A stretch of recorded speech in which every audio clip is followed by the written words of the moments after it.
Sabella Vale knew the Alpha King's wine was poisoned because the wolf inside him shouted, "Do not drink that unless death has become part of the evening schedule." She knew the wolf had noticed her because it added, with equal urgency, "Also, the maid has lovely eyes. Save the throat first. Admire the eyes afterward." She knew her career was probably over because she solved both problems by throwing an entire pewter tray into Alpha King Cassander's chest. The tray struck polished black armor with a sound like a cathedral bell falling downstairs. Red wine leaped across Cassander's white ceremonial sash, soaked the Chancellor of Ledgers, and landed in a noblewoman's soup. The string quartet stopped so abruptly that one violin produced a lonely squeak. 300 banquet guests stared at Sabella. The Alpha King stared at Sabella. The noblewoman stared into her purple soup and appeared to reconsider every choice that had brought her to dinner. Sabella remained frozen with both hands extended. She had been carrying the tray a moment earlier. Now she looked as though she had just presented the king with an invisible pie. Cassander rose from his chair. He was tall enough to make the throne seem apologetic. His dark hair had been tied back for the moon harvest banquet, revealing the severe lines of his face. Gold flashed in his gray eyes as his wolf pressed close beneath his skin. The ballroom smelled of beeswax, roasted pears, wet wool, and sudden fear. Beneath those scents lingered something bitter in the spilled wine. It smelled like crushed violets left on cold metal. Fenric, the king's wolf, growled inside Cassander's mind. Sabella heard him as clearly as a man standing beside her. The wolf insisted she had saved them and warned Cassander not to frighten her with his execution face. Cassander's face did not change. This was unfortunate because it meant the execution face was apparently his usual face. "Your Majesty," Sabella managed. The Chancellor wiped wine from his bald head. He looked like an outraged plum. "The maid attacked the crown," he sputtered. Sabella glanced at the pewter tray lying between the king's boots. Dark spots were already spreading across its engraved surface. Ordinary wine did not eat pewter. Her late mother had taught her that, along with 37 ways to remove gravy from linen and one reliable way to escape a pantry window. "I slipped," Sabella explained. Fenric sounded delighted by her terrible lie and announced his immediate admiration. Cassander lowered his gaze to the tray. His nostrils flared once. The wolf's amusement vanished beneath a warning rumble. "Nobody leaves the ballroom," the king ordered. The great doors closed. Iron locks dropped into place with heavy finality. A murmur rolled through the court, then died when Cassander looked toward it. He stepped around the spilled wine and stopped before Sabella. Up close, he smelled of cedar smoke, winter air, and the clean leather of his gloves. He also had a small parsley leaf stuck near one shoulder. Fenric noticed Sabella noticing it. He urged her to remove the parsley before Cassander wore it all night. In Fenric's opinion, humans could not be trusted with formal dinners. Sabella fixed her eyes on Cassander's chin. The parsley remained beyond diplomatic reach. Cassander asked for her name. She identified herself as Sabella Vale, temporarily assigned to the Eastern banquet tables. He wanted to know how temporary. She swallowed and admitted that the next few minutes would probably decide. A startled breath escaped someone near the musicians. It might have been a laugh, quickly strangled for its own protection. One corner of Cassander's mouth moved. The expression was so brief that Sabella suspected she had imagined it. Fenric noticed and urged him to try smiling again before winter. The king crouched and examined the tray without touching the wine. The black stains gathered around each red drop like ink around a wound. Cassander summoned Master Orwin. The royal physician hurried from the lower table. He was a compact man with wire spectacles and the permanently worried air of someone responsible for keeping werewolves away from poisonous mushrooms. Orwin knelt beside the tray. He opened a leather case, selected a glass rod, and dipped it into the wine. The clear glass clouded gray. The physician identified concentrated drowsing moon salt, enough to silence the king's wolf for several days. Ordinary silver burned exposed werewolf skin, which was why palace tableware used pewter. Refined moon salt was worse because it attacked the wolf from inside the body. The chancellor stopped wiping his head. Several nobles looked toward one another too quickly. Cassander looked only at Sabella and asked how a temporary banquet maid had known. That was the dangerous question. Sabella had heard wolves for most of her life, although ordinary wolves reached her as blurred impressions. Hunger felt like a cold pull behind her ribs. Fear tasted like pennies. Occasionally, a clear word broke through when a wolf felt something strongly enough. She had never heard complete sentences until Cassander entered the ballroom. Fenric's unusual strength carried his voice farther than other wolves. He also possessed no mild opinions and felt everything with royal intensity. Fenric had opinions about the candles, the orchestra, 6 noblemen, and Cassander's refusal to eat enough potatoes. His voice had arrived in Sabella's mind with the confidence of a guest who had found an unlocked door. No one could learn that yet.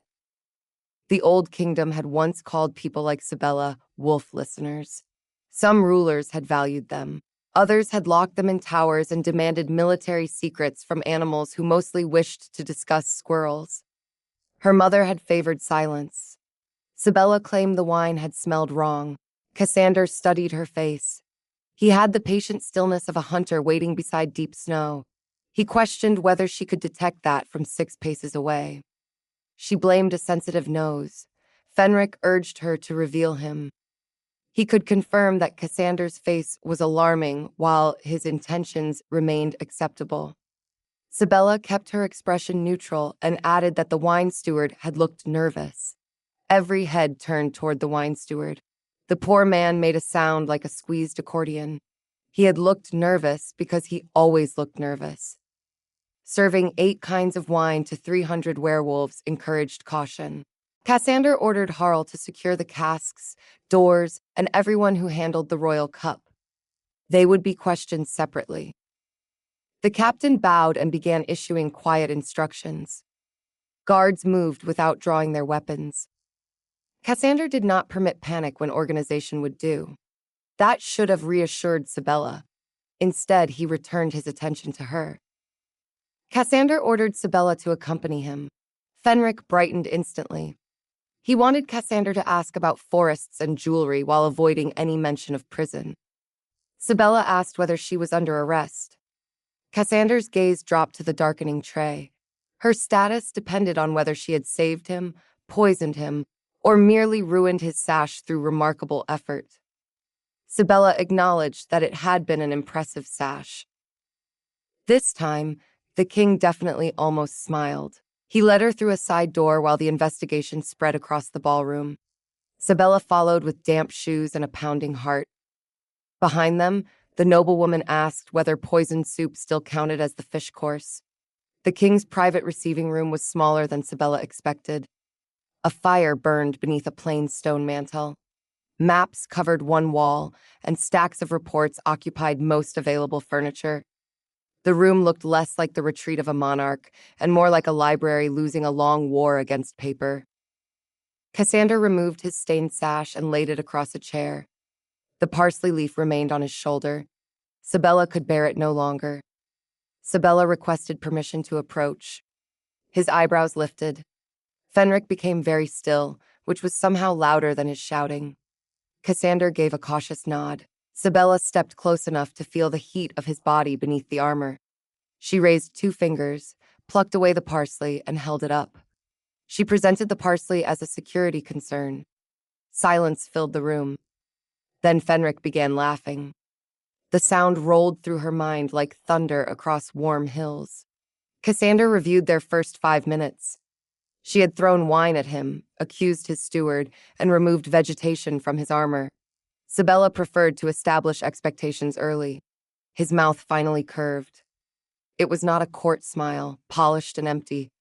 It was a reluctant flash of warmth that changed his entire face. Sabella forgot to breathe. Fenric's voice softened. Yes, that is the face she should see. Cassander turned away first. He removed his gloves and poured water into 2 cups. His hands were large and scarred, but every movement remained controlled. He instructed her to sit. Sabella chose the chair nearest the door. The king noticed. He also noticed the way she checked the windows and the heavy brass poker beside the fire. He placed water on the table between them rather than handing it directly to her. The small courtesy surprised her. Cassander requested an exact account of what she had observed. Sabella described the bitter scent, the steward's trembling hands, and the black reaction on the tray. She did not mention the voice that had admired her eyes. Cassander asked precise questions. Which servant carried the cup before her? Who polished the tray? Had the cup ever left her sight? Did anyone touch her sleeve or distract her? She answered truthfully where possible.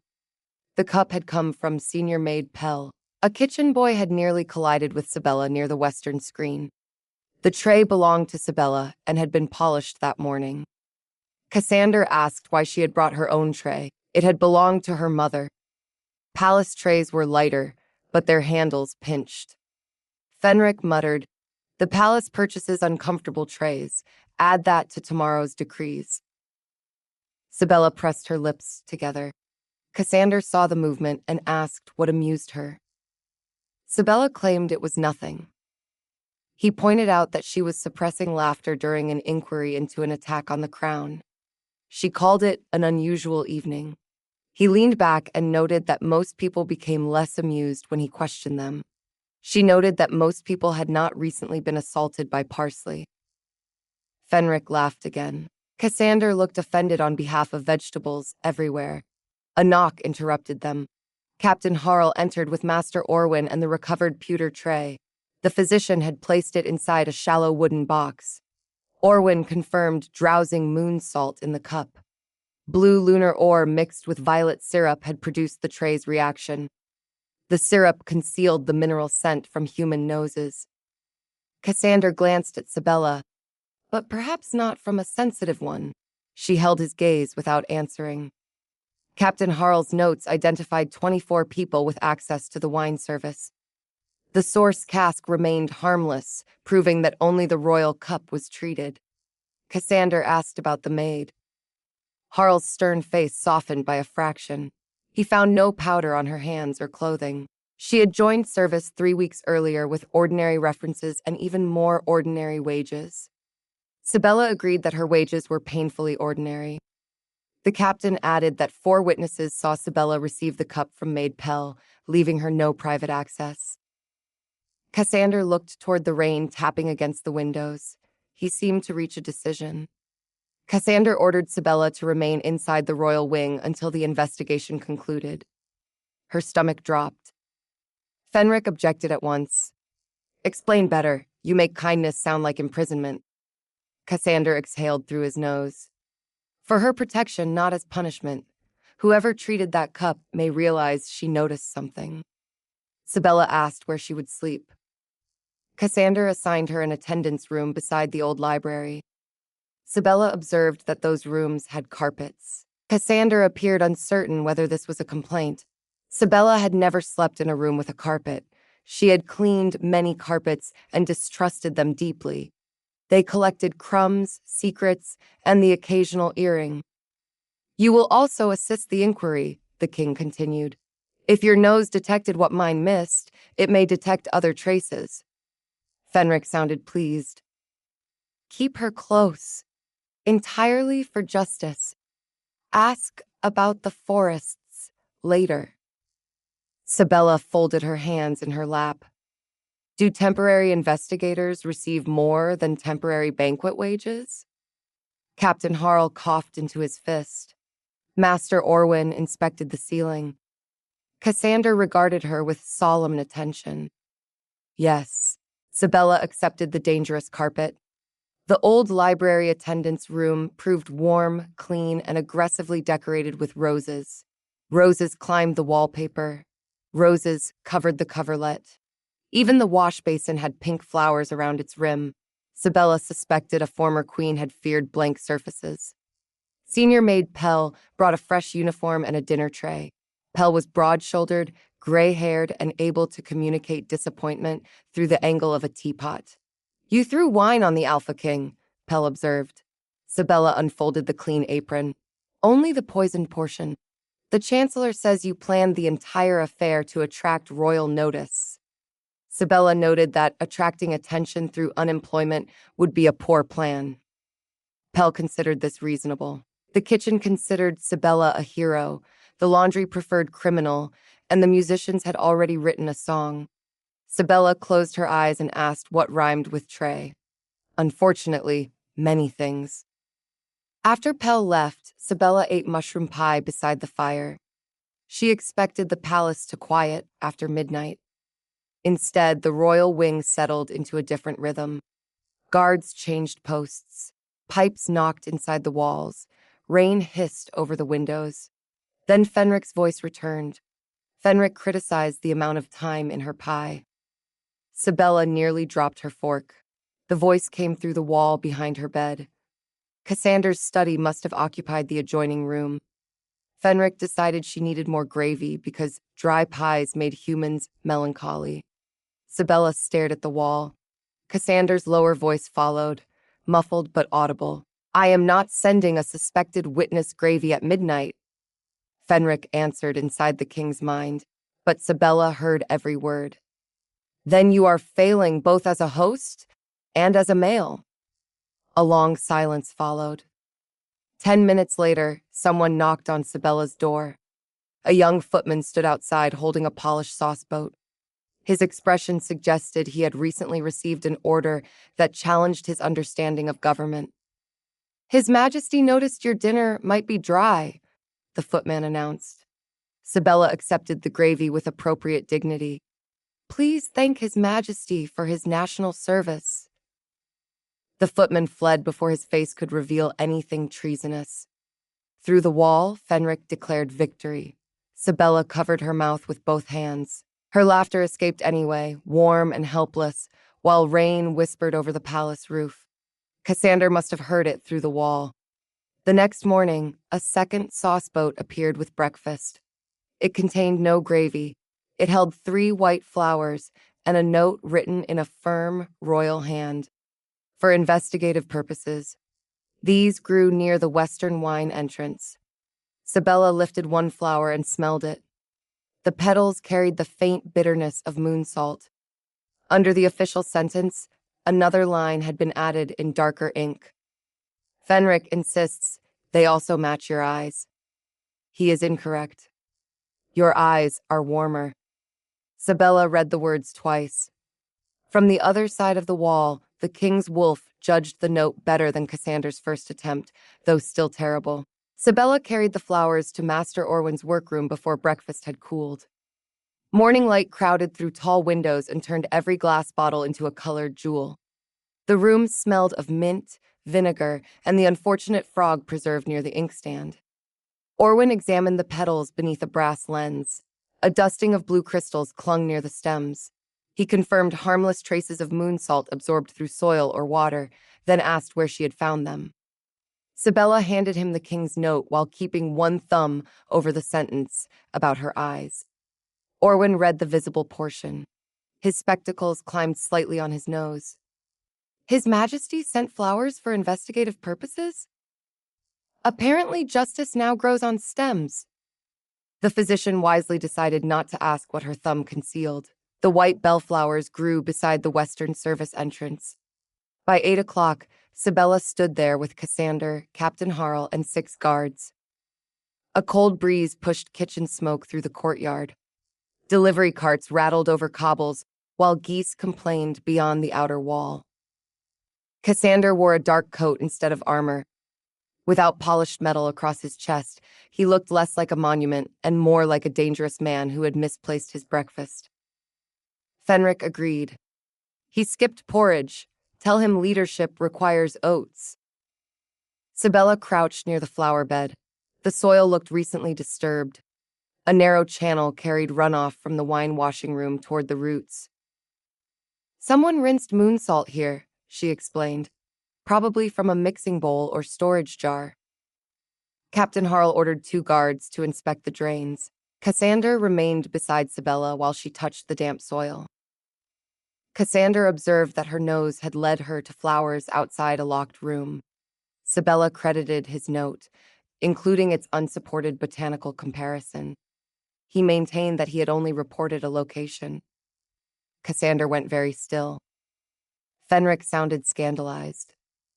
You covered the important line. She found it anyway. A faint red color appeared above the king's collar. Sabella had not known alpha kings could blush. The discovery felt important enough for the royal archives.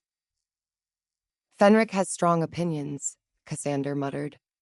Sabella's fingers paused above the flowers. He had spoken the wolf's name. Most rulers kept their inner wolf's name private. It was not exactly a secret, but it belonged to family, mates, and those trusted during a shift. Cassander had offered it casually, perhaps because he believed she could never hear the wolf attached to it. Fenric spoke with theatrical patience. Now tell her I am handsome. Sabella rose and brushed soil from her skirt. Does Fenric often comment on flowers? Cassander's eyes narrowed. Why do you ask? She pointed out that he had blamed Fenric for the comparison. Cassander admitted that the wolf had objected to his first description, so she asked what that description had been. The king looked toward Captain Harl as though a sudden arrest might rescue him. Harl had developed a passionate interest in the drain. White, Cassander admitted. Sabella stared at the king. They are white flowers, he defended. A stirring tribute. Fenric groaned. I live inside a man who courts like a tax notice. Sabella bent over the flower bed again before laughter betrayed her. Cassander's shadow fell across the soil beside hers. He did not retreat, although he seemed aware that he had lost a contest whose rules nobody had explained. The western washing room contained racks of cups, shallow sinks, and enough copper piping to confuse a determined plumber. Nothing obvious remained. Whoever had prepared the drug had cleaned carefully. Sabella walked the room twice. She watched condensation collect on the windows and listened to the dull hum of servants beyond the door. The residue was too faint for Fenric through Cassander's human nose. At the banquet, the concentrated cup had come within inches of his mouth. Here, violet syrup buried the remaining trace. A fat gray cat sat beneath the lowest shelf. Sabella recognized him as Turnip, the wine cellar's unofficial guardian. Turnip protected the palace from mice, unattended cream, and any chair that had recently been vacated. He stared at a cupboard beside the drain. His tail struck the floor with slow displeasure. Sabella opened the cupboard. It held soap, brushes, and a sealed sack of lavender powder. Turnip hissed. He dislikes lavender, Captain Harl remarked. He sleeps in the laundry baskets, Sabella replied. He loves lavender. She lifted the sack. A blue smear marked the wood beneath it. The cat immediately stopped hissing, climbed into the empty cupboard, and sat on the smear with the satisfaction of an inspector completing official work. Fenric approved. Promote the cat. Cassander crouched beside Sabella. Their shoulders nearly touched as he studied the stain. Cedar smoke and cold air replaced the cupboard's lavender scent. The king wondered whether Sabella could make Turnip move. She explained that the cat did not recognize royal authority. Cassander conceded that few cats did, leaving martial law as their remaining option. Cassander extended one hand toward Turnip. The cat placed a paw on his royal fingers and slowly pushed them away. Sabella bit the inside of her cheek. Fenric became solemn. We have been defeated. Preserve your dignity and withdraw. Cassander withdrew. Captain Harl bribed Turnip with dried fish, which confirmed that palace government still depended on sensible procurement. The blue smear matched the moon salt. Beneath the cupboard, Harl found a small wooden stopper branded with the emblem of the Royal Survey Office. That emblem changed the investigation. The Survey Office managed roads, mines, forest boundaries, and the kingdom's endless arguments about whose sheep had crossed which stream. Its director, Lord Halvern, was scheduled to present a major petition at the next day's court. Cassander gathered his council before noon. Sabella attended because she had found the stopper. She stood near the back wall in a clean gray dress borrowed from the attendant's wardrobe. The council chamber held 9 nobles, 2 judges, 1 physician, and Turnip. The cat had followed Captain Harl upstairs, received a second piece of fish, and occupied a velvet chair meant for the Minister of Roads.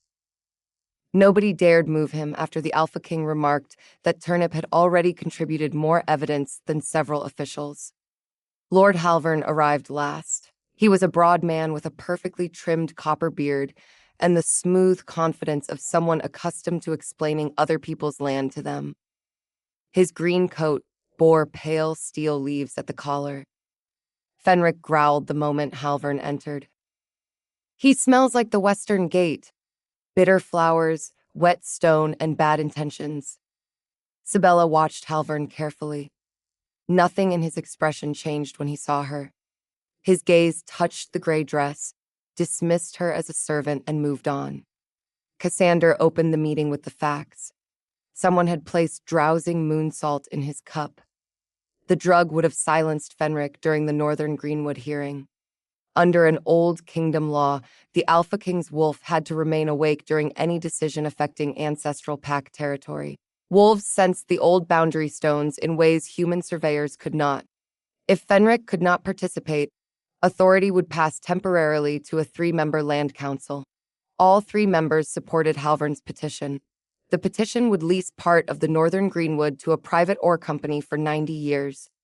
Villages surrounding the forest had objected. Their wells depended on streams flowing through the proposed mines. Halvern listened without interrupting. When Cassander finished, the surveyor spread his hands. Halvern argued that one stopper could not condemn an office distributing hundreds of sample jars each season. His voice carried calm reason. His pulse, visible near his collar, beat too quickly. Sabella could not hear Halvern's wolf. She sensed only a muddy pressure at the edge of her thoughts. Fear, perhaps. Ordinary wolves reached her that way, as weather rather than words. Fenric's dislike proved nothing. He disliked Halvern, overcooked lamb, and a bronze statue that made Cassander's nose too large. Cassander did not accuse the surveyor. He requested inventory records, staff names, and keys to every survey office storehouse. Halvern agreed with polished reluctance. The meeting continued for an hour. Sabella remained quiet. She noticed Halvern's secretary, a narrow young man named Peller, rubbing blue ink from his thumb. She noticed the Minister of Roads looking nervously at Turnip. She also noticed Cassander sliding a plate of biscuits toward the back of the table. He did it without looking at her. Fenric whispered, "She missed breakfast because you summoned her. Push them farther. Your arms are long." The plate moved another 6 inches. Sabella waited until every noble was studying a map. Then she stepped forward, took one biscuit, and returned to the wall. Cassander's shoulders relaxed. The biscuit contained apricot jam. Sabella ate it slowly while Lord Halvern argued that northern villagers misunderstood modern mining. She decided that royal investigation offered better refreshments than banquet service, although the risk of poisoning remained inconvenient. Afterward, Captain Harl escorted Halvern's staff to the survey office. Master Orwin returned to his laboratory. The council dispersed, leaving Cassander, Sabella, and Turnip in the chamber. The cat had fallen asleep across the Greenwood map. Cassander stood beside the table. Fatigue shadowed his eyes. He had governed through the night after nearly losing his wolf, yet he still remembered whether a temporary maid had eaten breakfast. "What did you notice?" he asked. Sabella described Peller's ink, Halvern's pulse, and the minister's concern about the cat. Cassander explained the minister's fear of cats by describing a mouse once left inside his ceremonial hat. Sabella suspected a political statement, though Turnip had never clarified. Fenric yawned. The mouse understood. Sabella approached the map. Turnip opened one eye but refused to move. The cat's body covered the proposed mine entrance. "Why does the law require your wolf?" she asked. "Surely survey records are enough." Cassander explained that records could be purchased, while boundary stones remembered the pack that raised them. Fenric could feel whether anyone had moved them. "Has someone accused Halvern of moving them?" "The villagers have. His maps place 6 boundary stones farther north than older records." Fenric rumbled that Halvern wanted the forest. He had smelled lies at the spring inspection, but Cassander remained tragically responsible about evidence. Sabella studied the portion of map not occupied by Cat. The poison was meant to legalize tomorrow's false map, not harm the king. That was also Cassander's conclusion. Sabella asked why the hearing could not be delayed. He explained that postponement automatically granted a provisional license after the first frost. The famine-era law favored speed, even when kings had inconvenient poisoning schedules. Cassander gave her another rare smile. Government contains many oversights. He lifted Turnip from the map. The cat became boneless in protest and clung to the velvet cloth with all four paws. Cassander, who had faced armed rebellions without blinking, spent a full minute negotiating with 12 pounds of gray fur. Sabella eventually tempted Turnip onto the biscuit plate. Cassander called the tactic bribery. Sabella preferred adapting policy to the audience. That prompted him to wonder whether a biscuit might influence her. Fenric interrupted before Sabella could answer. That was flirting. Poor flirting, but recognizable. Continue. Warmth climbed into Sabella's cheeks. She reminded herself that Cassander did not know she heard every humiliating instruction from his wolf. It would depend on the biscuit, she replied. His gaze dropped briefly to her mouth. Apricot? A strong opening offer. The air between them changed. It was only a moment, delicate and uncertain, but Sabella felt it settle against her skin. Then Turnip sneezed crumbs over the map. Romance retreated before a larger administrative emergency. Cassander spent the afternoon interviewing servants. Sabella joined him in a plain records room where rain tapped the narrow panes. Harl brought witnesses one at a time, preventing their stories from blending. Maid Pell had carried the royal cup from the washing room. She remembered a kitchen boy colliding with her near the western screen. The boy arrived next, shaking so badly that the chair squeaked beneath him. He had not collided by accident. A man in a green survey office coat had paid him 2 crown coins to spill a basket of napkins. The distraction lasted perhaps 10 seconds. Did you see his face? Cassander asked. The boy stared at his shoes. No, Majesty. He wore a delivery hood. Cassander kept his voice calm.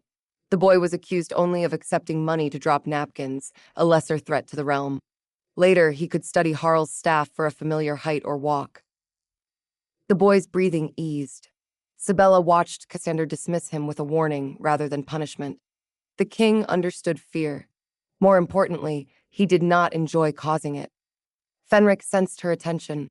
He practices the execution face in mirrors, but he carries spiders outside in cups. Sabella's mouth twitched. Cassander noticed. Again? Sabella blamed the unexpectedly grave napkin threat. He suspected she found his kingdom entertaining, and she limited that judgment to its most important institutions. The final witness was an elderly cellar clerk. He confirmed that Peller, Halvern's secretary, had collected 6 glass sample jars 3 days earlier. Peller claimed they were needed for northern soil testing. 1 jar had never been returned. That was suspicious, but still incomplete. Peller could have lost the jar. Someone else could have stolen it. The stopper under the cupboard connected the survey office to the washing room, not Peller's hand to the king's cup. By sunset, Captain Harl reported that the office inventory contained no moon salt.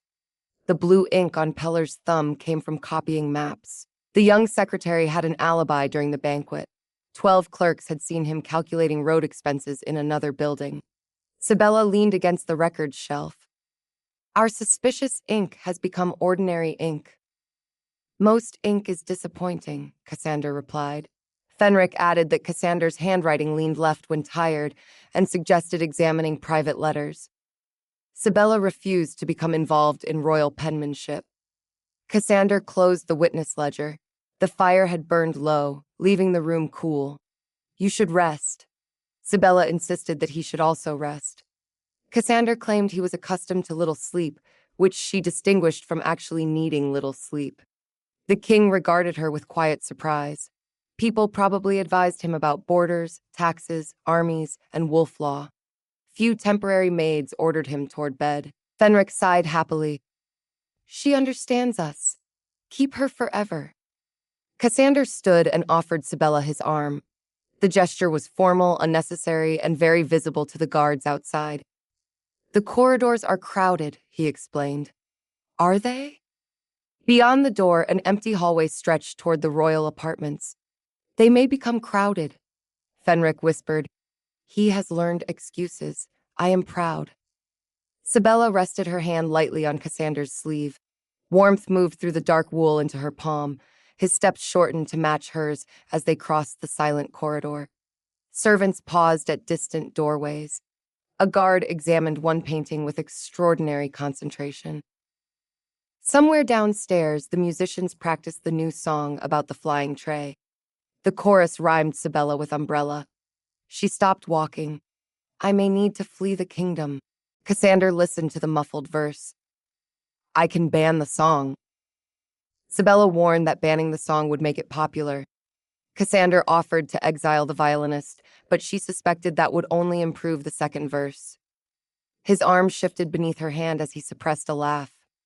"Then I am powerless." The admission sounded strange from an Alpha King. Sabella looked up at him and found warmth replacing the official distance in his eyes. They reached her rose-covered room too soon. Cassander released her carefully. "Lock the door. Captain Harl will post a guard nearby." "Will you be on the other side of the wall?" His gaze sharpened. Sabella realized the question revealed more than she intended. She should not know his study shared the wall unless she had heard movement there. "For part of the night," he answered slowly. "Why?" Sabella searched for a harmless explanation. "In case my pie requires further government assistance." Fenric burst into laughter. Cassander's suspicion softened into amusement. "The kitchen has been warned." He left her at the door, carrying the scent of cedar and rain down the corridor. Sabella entered her room and pressed both palms against her hot cheeks. She had spent one day helping investigate treason, bribing a cat, and discussing biscuits with the most powerful man in the kingdom. The dangerous part was no longer the poison. The dangerous part was that she wanted tomorrow to arrive quickly. Tomorrow arrived before dawn and brought an argument about trousers. Senior maid Pell entered Sabella's room carrying riding clothes, a wool coat, and the expression of a woman personally offended by fashion. Pell announced the Greenwood journey. She had already rejected 2 royal outfits designed for women without knees or opinions. Sabella accepted the dark brown trousers with gratitude. "Does everyone know I am going?" "Everyone knows everything. The palace has 800 windows and no privacy." Downstairs, the cooks had already packed enough food for a military campaign. Cassander waited in the western courtyard beside a black carriage. His coat was buttoned to the throat, and a black steel clasp held his hair away from his face. Fenric greeted Sabella before the king did. Fenric approved of her practical trousers and wanted Cassander to compare her eyes to chestnuts. Cassander looked at her coat. His mouth opened, reconsidered, and closed. Sabella gave him time. "You appear prepared," he finally told her. Fenric groaned. A breathtaking performance. Poets will suffer from envy. Sabella climbed into the carriage. "Your Majesty also appears prepared." "For travel?" "For making observations no one could dispute." Cassander followed her inside with a suspicious look. The carriage rocked under his weight, then rolled through the palace gate. Captain Harl and 4 guards rode outside. Master Orwin had remained behind to study the poisoned wine. The court hearing had been delayed until sunset, giving them one day to inspect the disputed boundary stones. The carriage interior held 2 padded benches and several leather document cases. A covered basket sat beside Cassander. The scent of warm cinnamon drifted from beneath its cloth. Fenric whispered, "Offer her one before you eat all 6. Cassander lifted the cloth.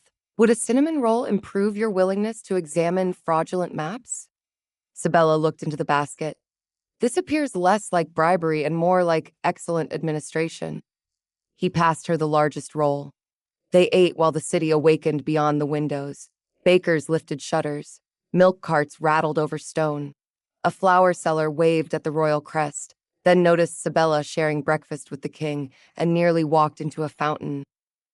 Cassander unfolded two maps across the space between them, one dated from the reign of his grandfather. The other had been produced by Halvern's office 6 months earlier. The older map placed the forest boundary along a curved ridge. The new map drew a straighter line almost 2 miles north. 6 stones had apparently moved across difficult ground without informing anyone. Perhaps they disliked the view, Sabella suggested. Boundary stones are known for ambition. Fenric approved. He made a joke, reward him. Sabella tore one edge from her cinnamon roll and offered it across the maps.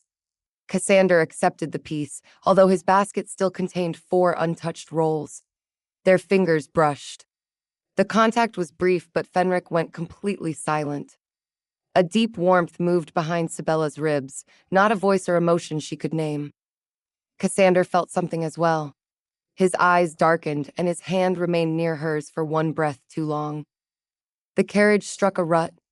Both maps slid into Cassander's lap, followed by the cinnamon basket. A roll escaped, bounced off his knee, and landed frosting down on the royal seal. Fenric recovered first. The kingdom is blessed. Sabella laughed until tears gathered in her eyes. Cassander removed the roll with grave care. White frosting filled the carved crown on the seal. Sabella declared the document legally delicious. Cassander doubted any court would accept it, although they agreed Turnip might. Cassander looked out the window, but his shoulders shook once. The dangerous warmth between them softened into something easier. The road climbed through open farmland. By mid-morning, stone walls gave way to pine fences.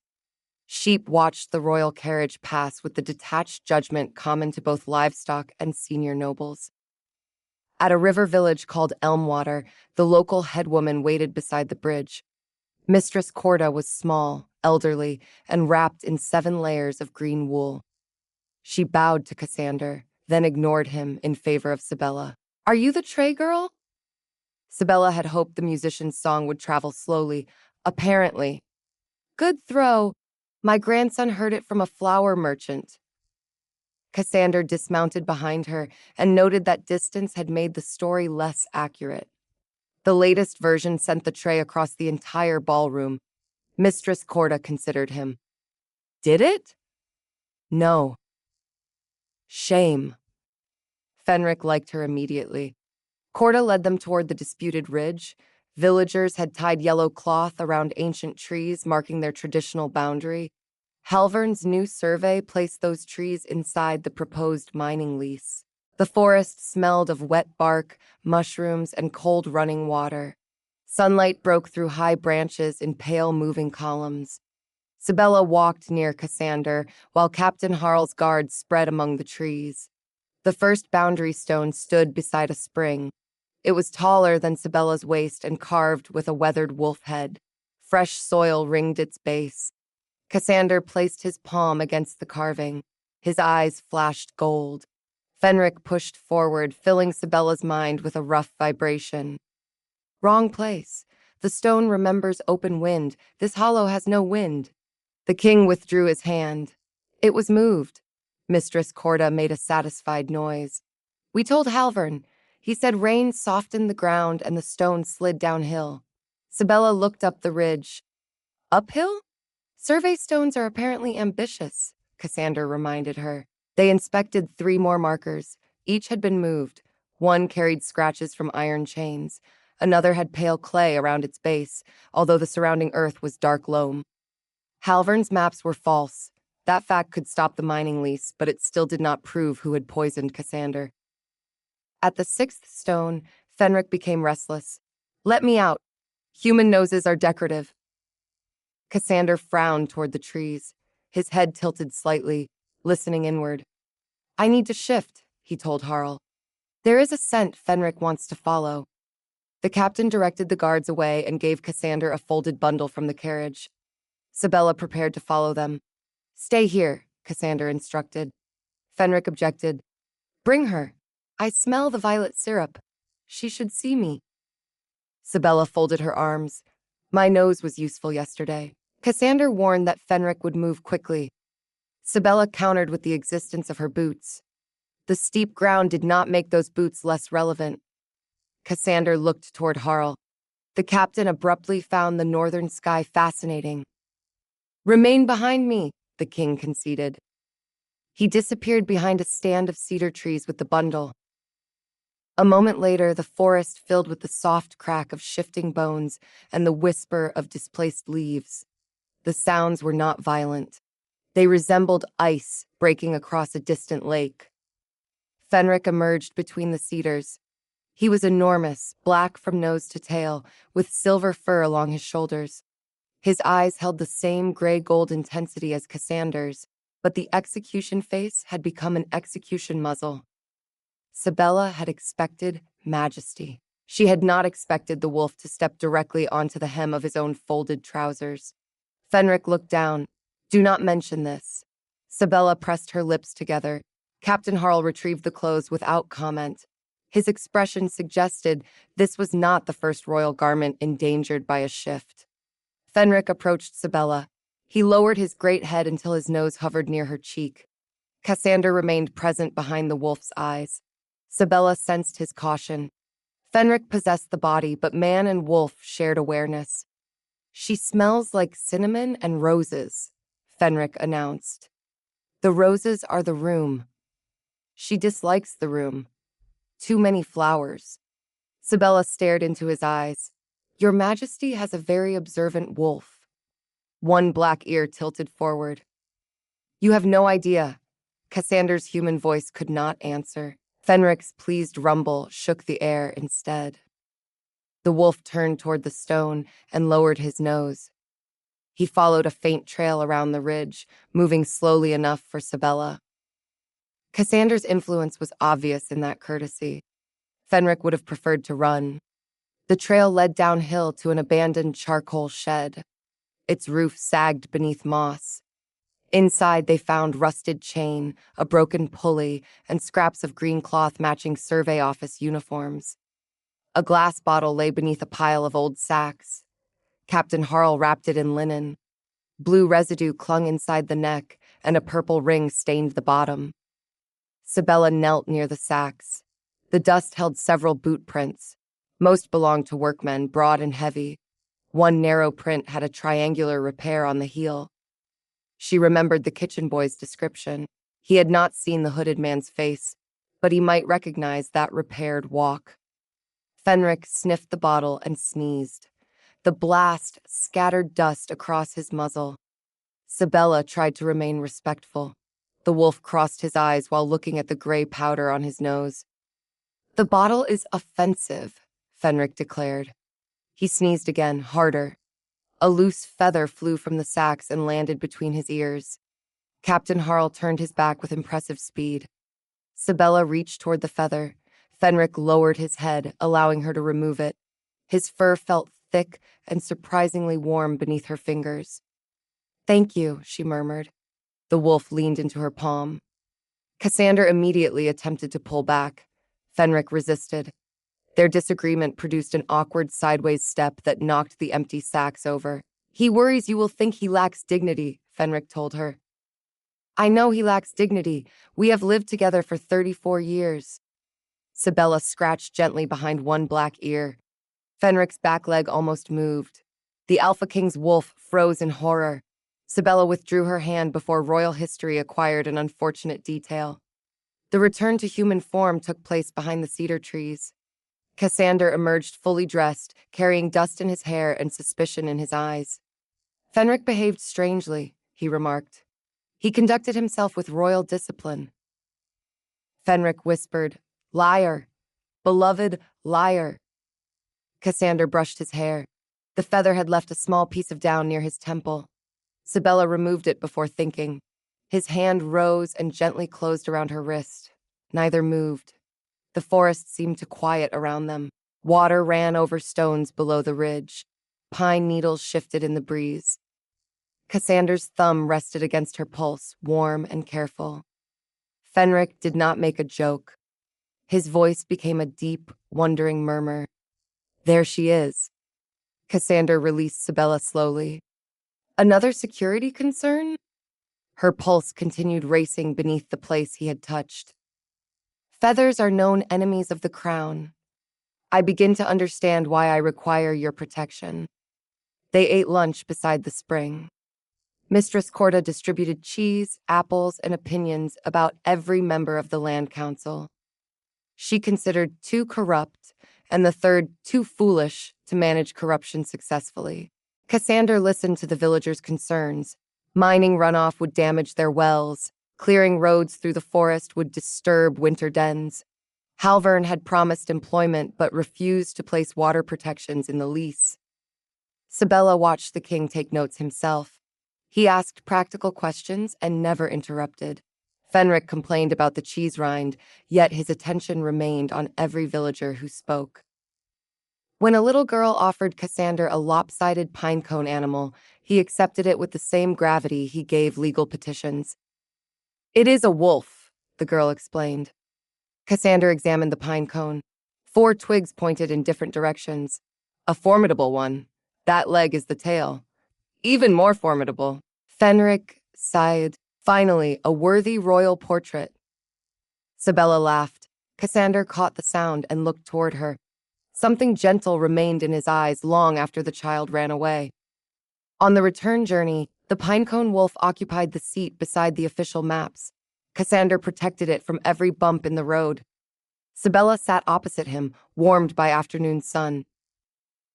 "The court statues fail to capture your likeness. The statues have fewer twigs. An artistic weakness." He placed one hand over the pinecone as the carriage tilted. "You saw Fenric today." The quiet statement carried a question beneath it. Sabella called Fenric impressive. Cassander mentioned the dust, which she described as majestic. He then asked whether the wolf had frightened her. She considered telling the truth. Not all of it, but enough to ease the uncertainty in his face. "No, I think he was trying very hard not to frighten me." Fenric's warmth filled her thoughts. "She sees us." Cassander looked down at his hands. "Most people see the crown first, the wolf second, and the man only when convenient. What would you prefer them to see?"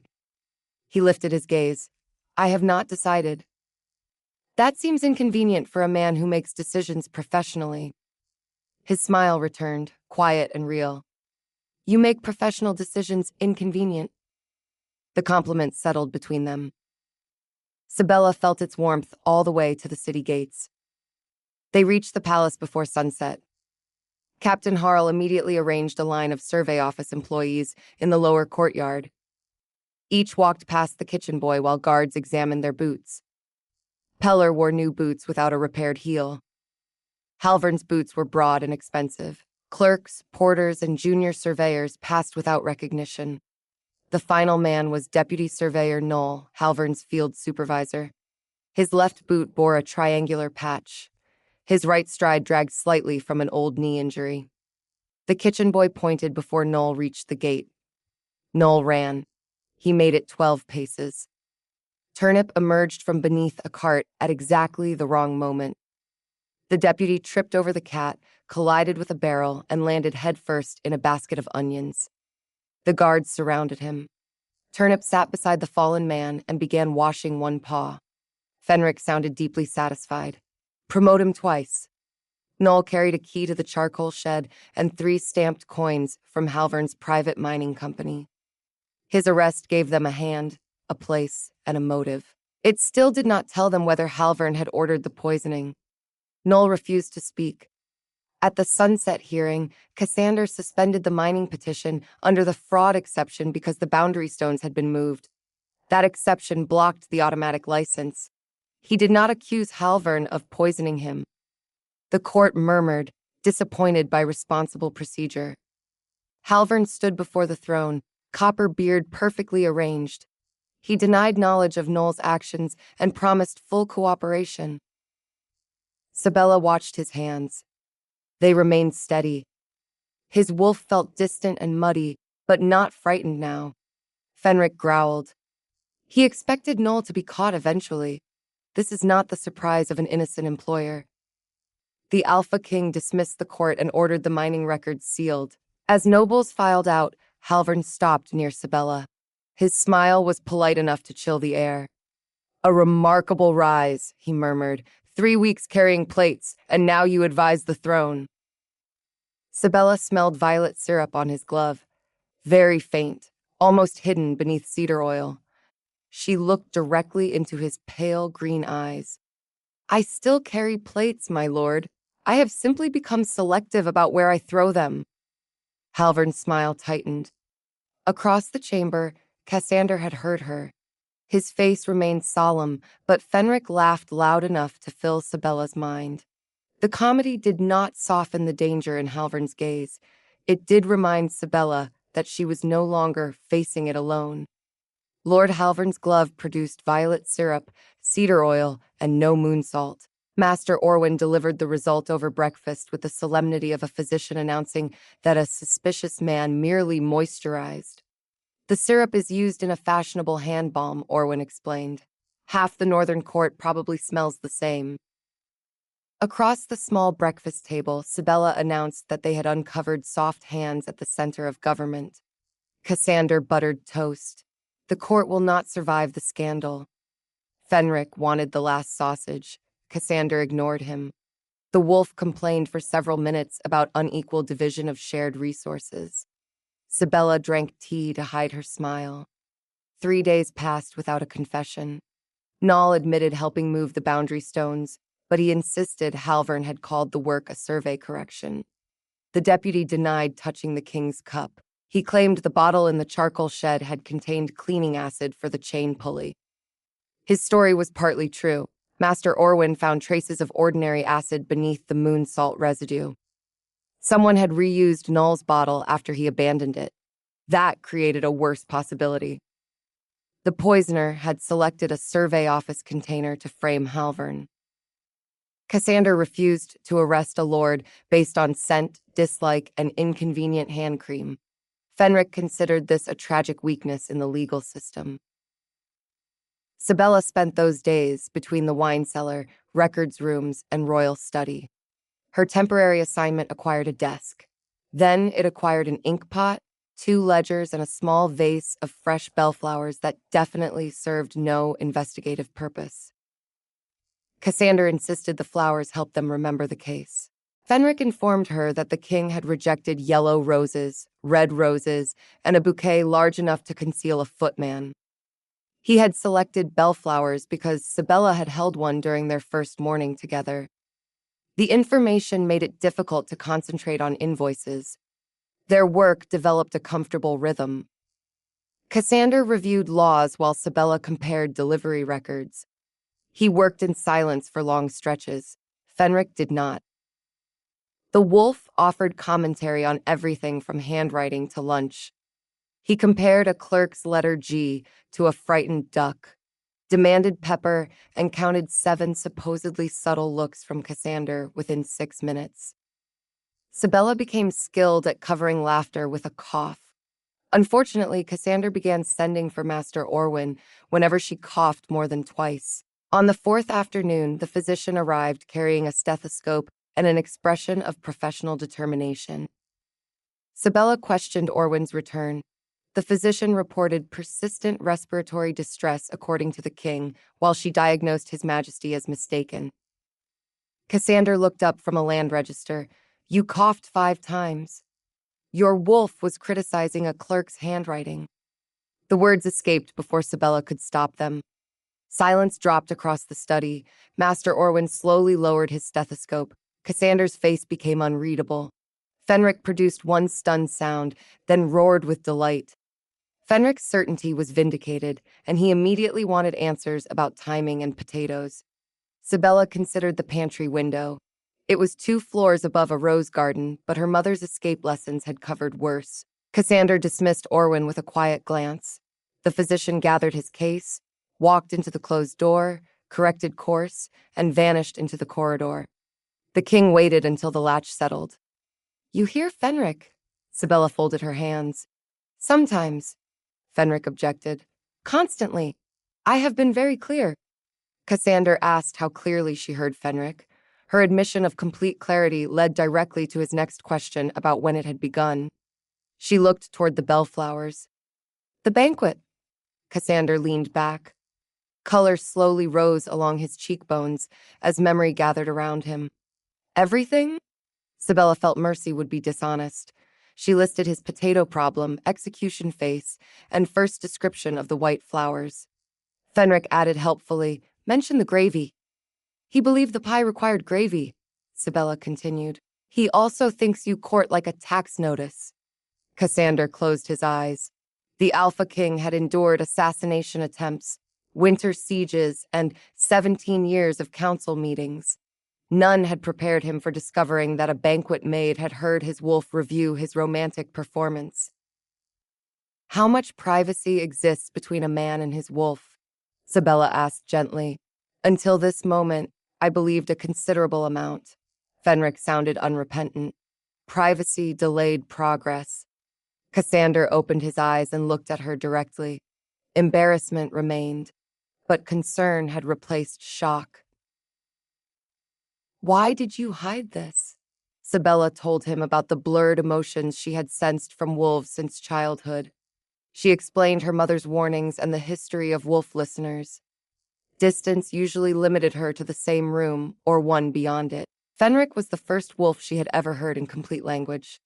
"Some kings kept listeners as advisors," she finished. "Others treated them like locked doors with useful keyholes. My mother believed rulers were safest at a distance." Cassander was quiet. Rain whispered against the study windows, soft as fingers over paper. "Your mother was sensible," he finally murmured. Sabella had expected suspicion or excitement.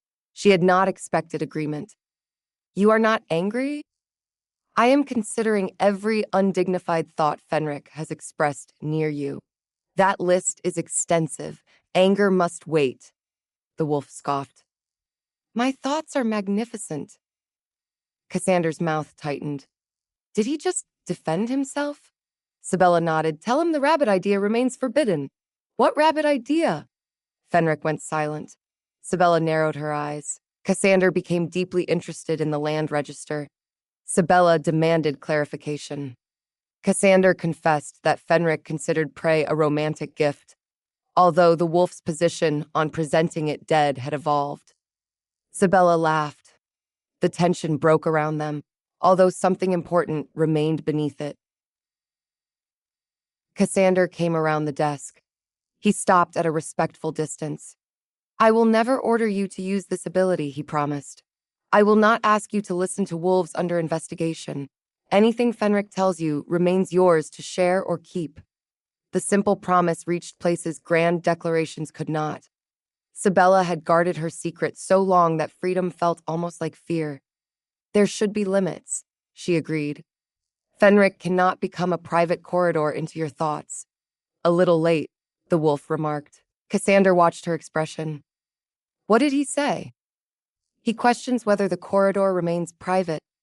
The king rubbed one hand over his face. "I preferred ignorance." Sabella added that he needed more potatoes. Cassander called it one medical disagreement, but Fenric had raised the matter 14 times. Cassander looked betrayed by his own body. They established rules that afternoon. Sabella would tell him when Fenric shared information relevant to danger or governance. She would not repeat private memories unless necessary. Cassander would not demand translations during arguments. Fenric would attempt to avoid narrating baths. The final rule produced a prolonged internal protest concerning censorship.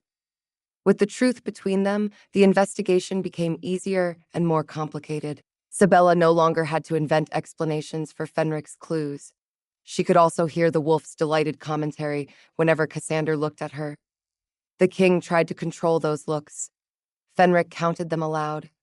By dinner, Cassander had reached 23. "Stop counting," he muttered, while reviewing an invoice. Sabella glanced up. "I did not say anything. I was speaking to him. He has reached 24. Cassander put down the invoice. "This arrangement may shorten my reign, but improve its record-keeping." The useful breakthrough came from a boring page in a boring ledger stored beneath a portrait of a boring duke. Sabella found that the Royal Survey Office had purchased 12 pounds of blue lunar ore over 2 years. The ore was legally used to reveal hidden minerals in soil samples. Every purchase had been approved by Halvern. 10 pounds appeared in the current inventory. 1 pound had been consumed during documented tests. Another pound had supposedly broken through a crate and fallen into the northern river. Fenric made a skeptical noise. Convenient river. Does it also eat invoices? The loss report bore Halvern's signature and Noel's witness mark. It was dated 6 months earlier, the same week the false boundary map was approved. Cassander compared the report with Noel's interview. The deputy had claimed no knowledge of moon salt. He lied, Sabella concluded. Or Halvern forged his mark, Cassander replied. We need Noel to identify it. Noel studied the loss report inside the guard office. Sweat gathered at his temples before he reached the second line. Noel admitted the mark was his. Halvern had paid him to confirm a spill without inspecting the missing ore.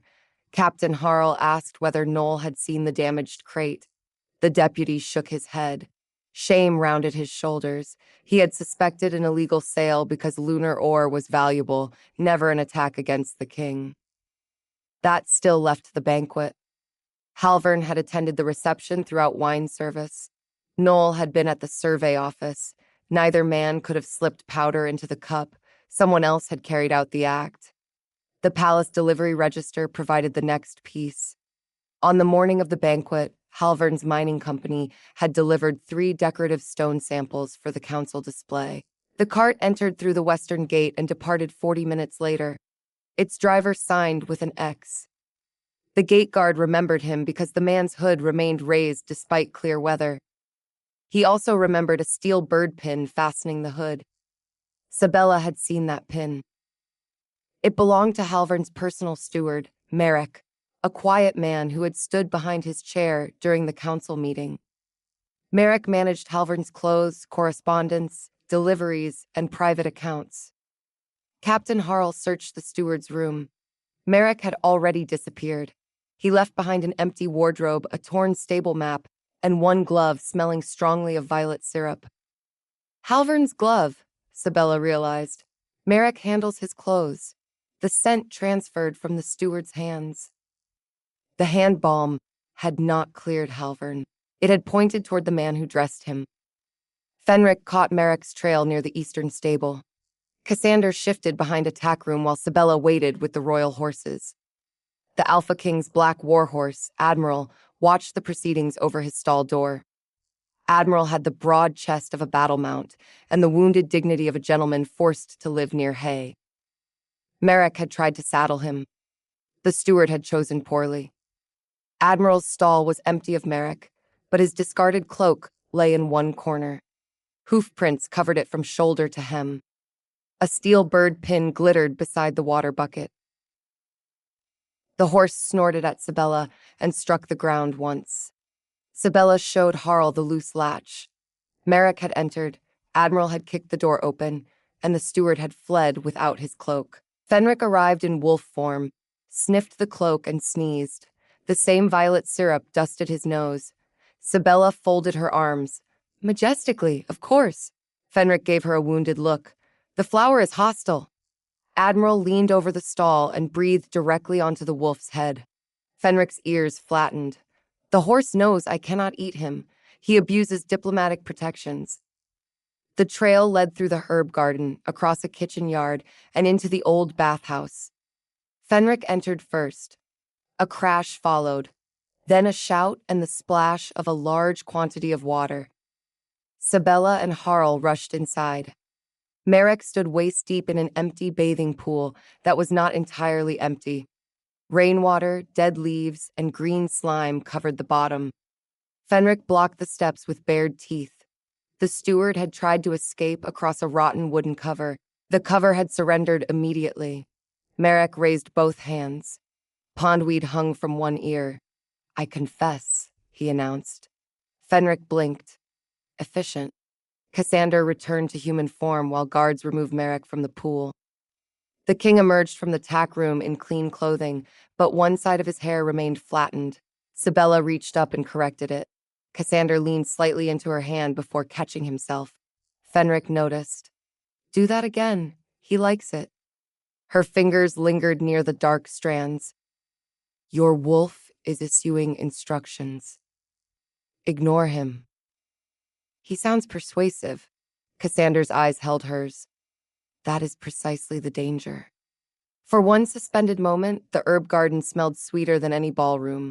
Then Captain Harl dragged a dripping conspirator past them, and Merrick sneezed pond water onto the rosemary.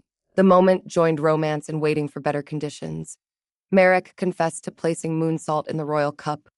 Halvern had ordered him to collect the missing ore, mix it with violet syrup, and ensure Fenric slept through the land hearing.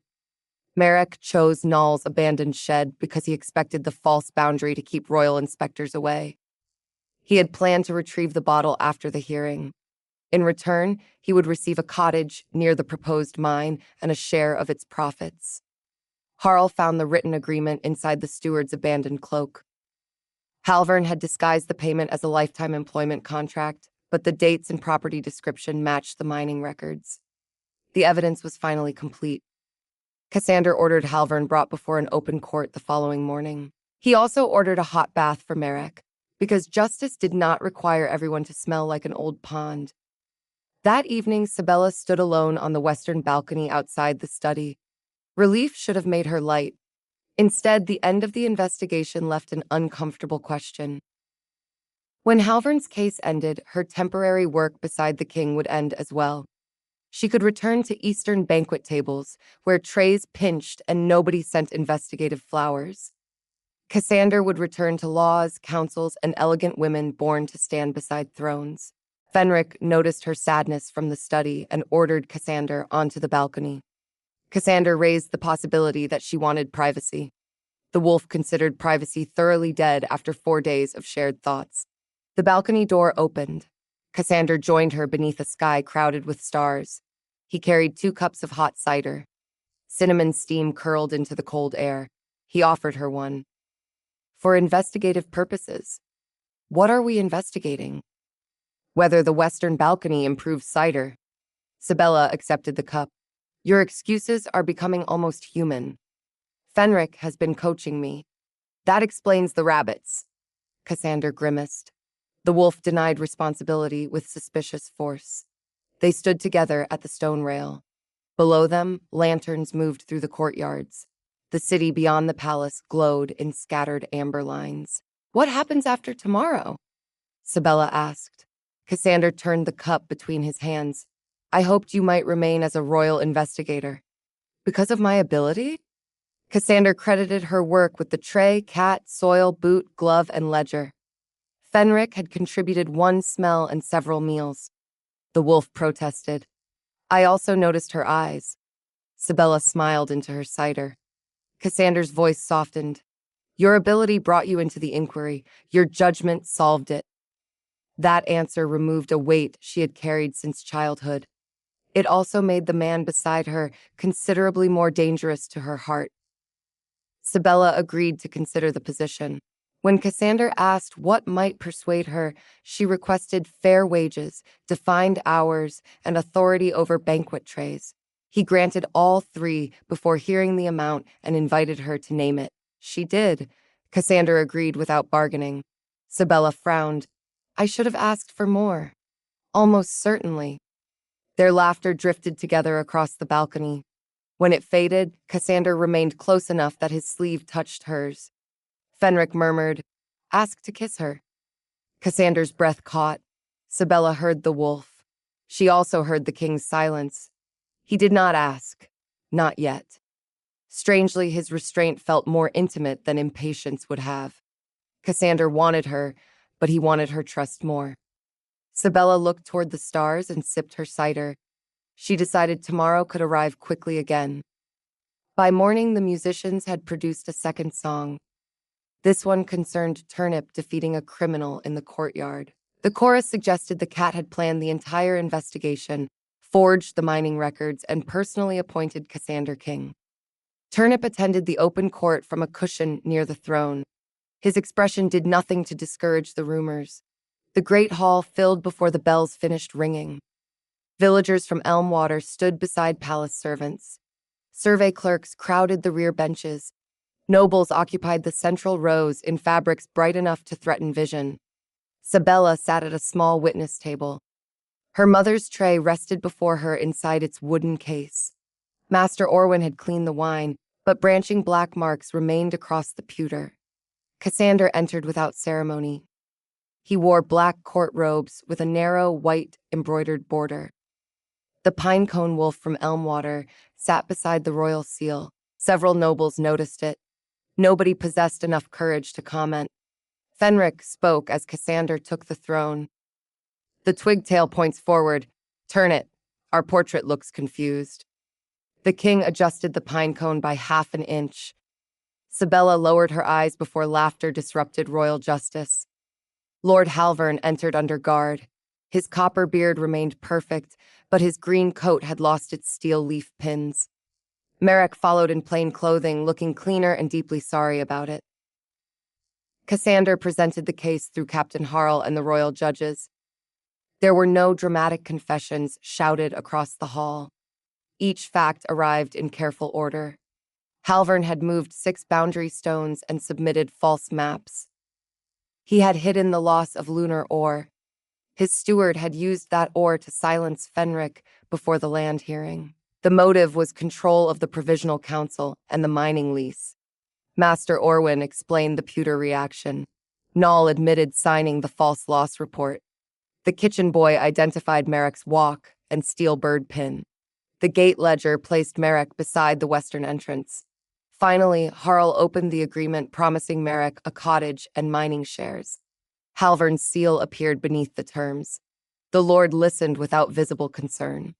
When the judges invited him to answer, he approached the center of the hall. The agreement concerns ordinary employment, Halvern argued. My steward acted alone, then altered the meaning of those terms to protect himself. Merrick stared at him with open disbelief. Halvern continued by making Sabella the center of his defense. He described an ambitious temporary maid with impossible senses who might have arranged the attack herself. A murmur moved through the nobles.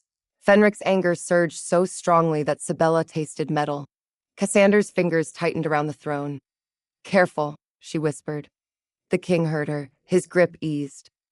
Halvern pointed toward the blackened tray.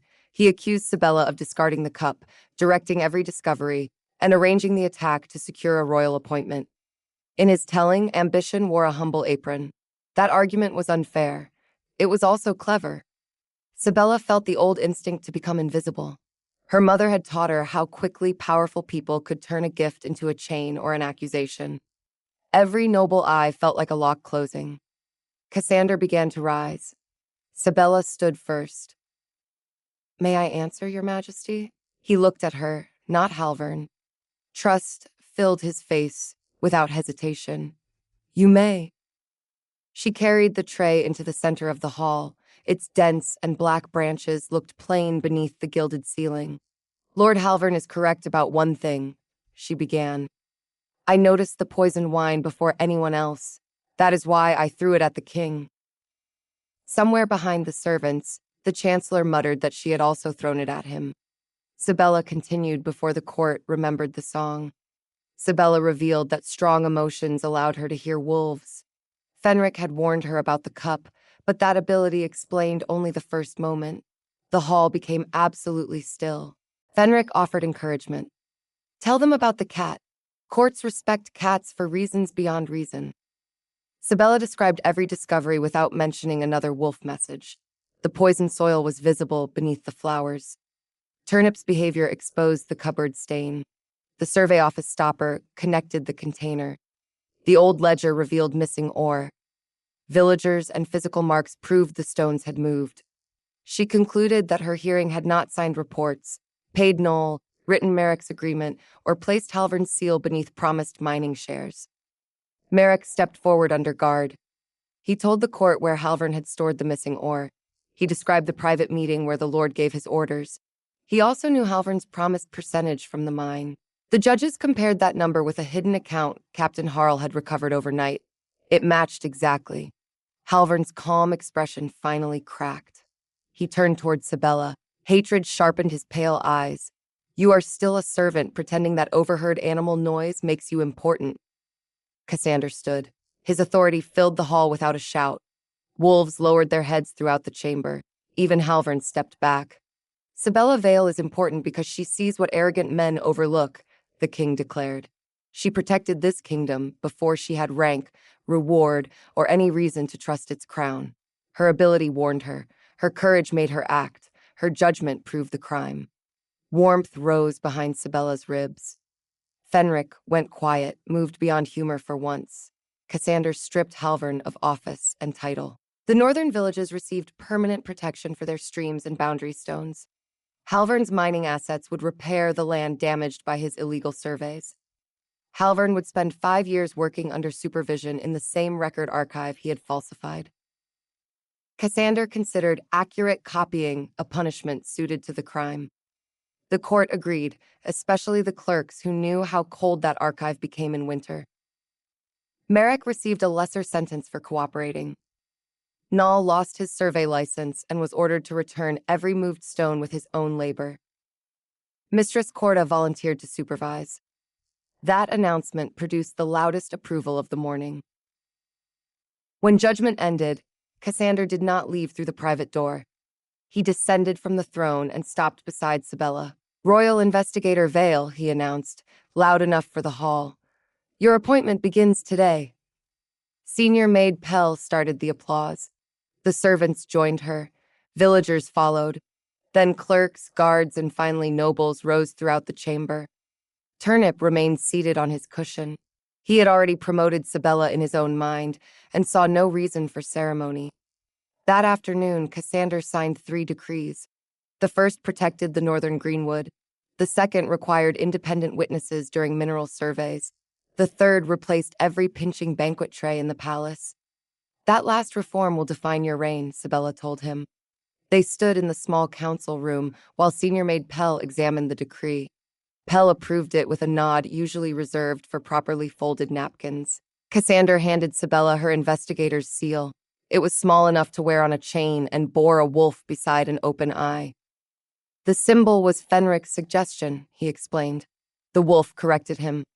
The first design included 2 wolves, her eyes, and a rabbit. He called it crowded.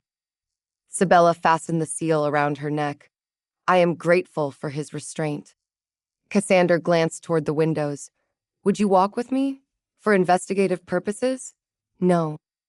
The direct answer surprised both of them. Fenric made a pleased sound. Cassander led her beyond the formal gardens into an old orchard behind the western wall. Pear trees grew along winding paths, their leaves turning gold with autumn. Wind carried the scent of ripe fruit and damp grass. They walked without guards close enough to hear. Cassander had dismissed them to the gate, although Sabella noticed Captain Harl watching from behind a hedge. His attempt at concealment was weakened by the red plume on his helmet. Near the orchard center stood a low stone bench. A covered basket waited there. She eyed Cassander and asked whether the basket held cinnamon rolls or evidence. "Neither." Fenric became excited. "It is alive. Do not let it jump out too soon." The basket moved. Sabella stopped. "Your Majesty, this requires explanation." "Most moving baskets do." Cassander removed the cover.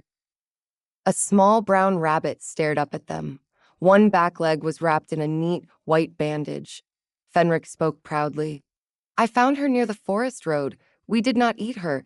This demonstrates growth." Cassander lifted the rabbit with surprising gentleness. Fenric had found her in an abandoned wire snare after Elmwater, and Master Orwin had treated the leg. "And now you are giving me an injured rabbit?" "I am asking whether you will help release her when she heals." Fenric objected. "We are giving her the rabbit, temporarily, with shared custody." The little animal sniffed Sabella's fingers. Its nose moved rapidly, as if reviewing her qualifications. "She needs a name," Sabella decided. Cassander appeared relieved. Fenric suggested Conquest. Of course he did. They settled on Pepper after the rabbit sneezed into Cassander's sleeve. The king held Pepper while Sabella checked the bandage. Their heads bent close over the small, warm body. Fenric became unusually quiet. Sabella felt the wolf's contentment rather than hurt it. Beneath that emotion moved something deeper, an instinctive recognition that made the space around Cassander feel like shelter. She straightened slowly. "Fenric thinks we belong together," Cassander murmured. The rabbit continued chewing one corner of his cuff. Sabella looked into the king's gray eyes. "He has not been subtle." Cassander explained that Fenric had recognized her at the banquet. He had concealed it while she remained a protected witness, because no wolf, crown, investigation, or rabbit should make her decision. Pepper pulled another thread from the royal cuff. Cassander gently freed the fabric without looking away from Sabella. "Fenric chose you quickly," he continued. "I chose you more slowly. I chose you when you argued for wages before agreeing to danger. I chose you when you bribed Turnip instead of pretending authority would move him." His voice warmed. "I chose you when you defended frightened servants, found truth inside boring ledgers, and laughed at me without cruelty." Sabella's throat tightened. Fenric whispered, "Tell her about the gravy." Cassander almost smiled. "I may have started choosing you when you thanked me for National Gravy Service." Sabella laughed through the sudden sting in her eyes. He shifted Pepper into the basket and faced her fully. "I want to court you openly. I want you beside me, but never beneath my authority in private. I want to know what you choose." The orchard wind moved through the pier leaves. Sabella heard distant guards, a creaking branch, and Pepper attacking the basket lining. She also heard Fenric holding completely still inside the man before her. For most of her life, Sabella had treated affection like a room with only one exit. She measured doors, watched windows, and kept part of herself ready to run. Cassander had placed the choice in her hands and stepped away from the door. "I choose to court you," she told him, "although your wolf has already violated several normal stages of courtship." Fenric howled inside Cassander's mind. The king winced. He is celebrating. He is planning the wedding. Cassander's eyebrows rose. "Already? There are apparently banners." "No banners." Fenric began arguing for tasteful banners. Sabella stepped closer. "You should probably distract him." "How?" "Your ability to make decisions has been mentioned." Cassander's gaze dropped to her lips. Desire softened the severe lines of his face, but he did not touch her. "May I kiss you, Sabella?" She let him wait for one heartbeat. Fenric suffered loudly during it. "Yes." Cassander touched her cheek with one hand. His thumb rested near the corner of her mouth, careful enough to make tenderness feel powerful. Then he kissed her. The first contact was warm and unhurried. He gave her time to lean closer, and she did. Sabella curled her fingers into the front of his coat while his other arm settled around her waist. Cedar, cinnamon, and cold autumn air surrounded her. The kiss deepened, still gentle but no longer uncertain. A golden warmth unfolded between them and moved beneath her ribs. Fenric's delighted howl became distant. The orchard, the court, and every old warning faded beneath the steady pressure of Cassander's mouth. When they finally parted, his forehead rested against hers. Sabella opened her eyes. "Your wolf has stopped speaking." Cassander's breathing remained uneven. "For the first time in my life, I have rendered him speechless." Fenric recovered. "Again, scientific confirmation is required." Sabella smiled. "He has recovered." "Unfortunately." "He requests another kiss for scientific confirmation." Cassander drew her closer. "For once, Fenric and I agree." The second kiss began with laughter and ended with Sabella rising onto her toes. Pepper kicked the basket cover open halfway through and watched them with calm disapproval. They separated when the rabbit started eating Cassander's coat. Cassander called their first shared responsibility destructive. Sabella defended Pepper's instincts and blamed any resemblance to Fenric on considerable exposure. They returned to the palace holding hands, with Pepper's basket swinging between them. Captain Harl emerged from behind the hedge and pretended he had seen nothing. The red plume caught on a branch as he followed. News crossed the palace before they reached the western doors. Senior maid Pell greeted Sabella with an extra key to the royal wing. Master Orwin arrived to inspect Pepper. The musicians began tuning instruments with criminal enthusiasm. Cassander stopped in the entrance hall and looked toward the sound. "I can still exile the violinist," he offered. Sabella squeezed his hand. "Let him finish the rhyme first." The new chorus rhymed king with fling. Exile briefly returned to consideration. That evening, Sabella moved her papers into the investigator's office beside Cassander's study. The room had plain green walls, a wide desk, and no roses. A connecting door led directly into the king's workroom. Cassander leaned against that doorway while she arranged her ledgers. Cassander pointed out that the outer corridor remained available. Sabella preferred the faster connecting door, naturally for official consultation. Sabella placed her seal in the top drawer. "Certainly," Fenric laughed. "She has learned your excuses. You are doomed." Cassander crossed the room and stopped behind her chair. His hands rested lightly on her shoulders. Cassander addressed Royal Investigator Vale with an urgent question. Sabella required a connection to national security, which he claimed was very deep. She turned in the chair. "Then proceed." His voice dropped near her ear. "Would kissing you against this desk violate your defined working hours?" Heat swept through Sabella. This was not the man who described flowers as white. "Only if you complete the paperwork badly," she replied. Cassander's smile appeared slowly. "I am known for careful paperwork." He bent and kissed her again. One hand braced beside the ledger. Fenric provided no advice. The wolf had finally learned that silence could be useful. When Cassander lifted his head, Sabella traced the edge of his collar. "Your courtship is improving." "A strong opening offer?" "Promising. Further investigation is required." His answering laugh followed her through the connecting door and into the warm light of his study. Courtship changed Cassander in ways the kingdom noticed immediately. He still opened council at precisely 8. He still corrected inaccurate tax figures and frightened corrupt officials with silence.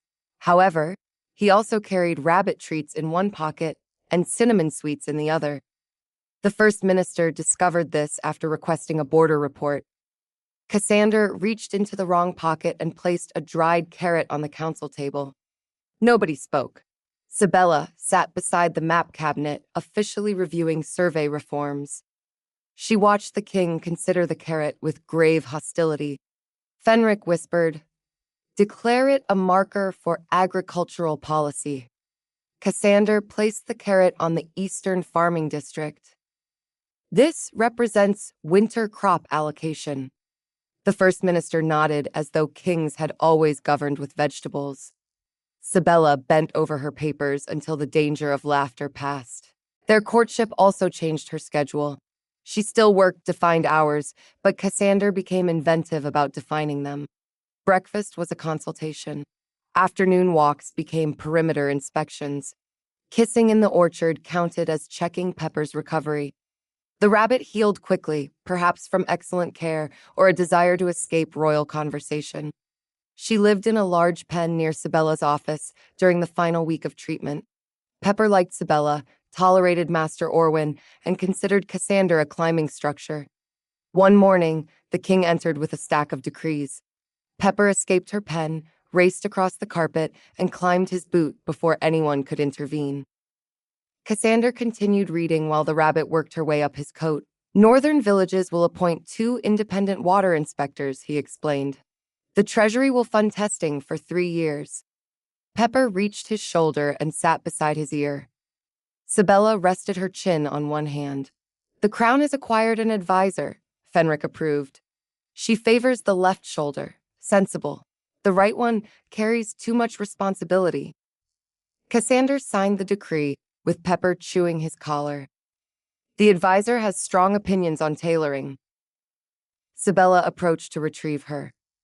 Cassander caught Sabella around the waist before she could step away.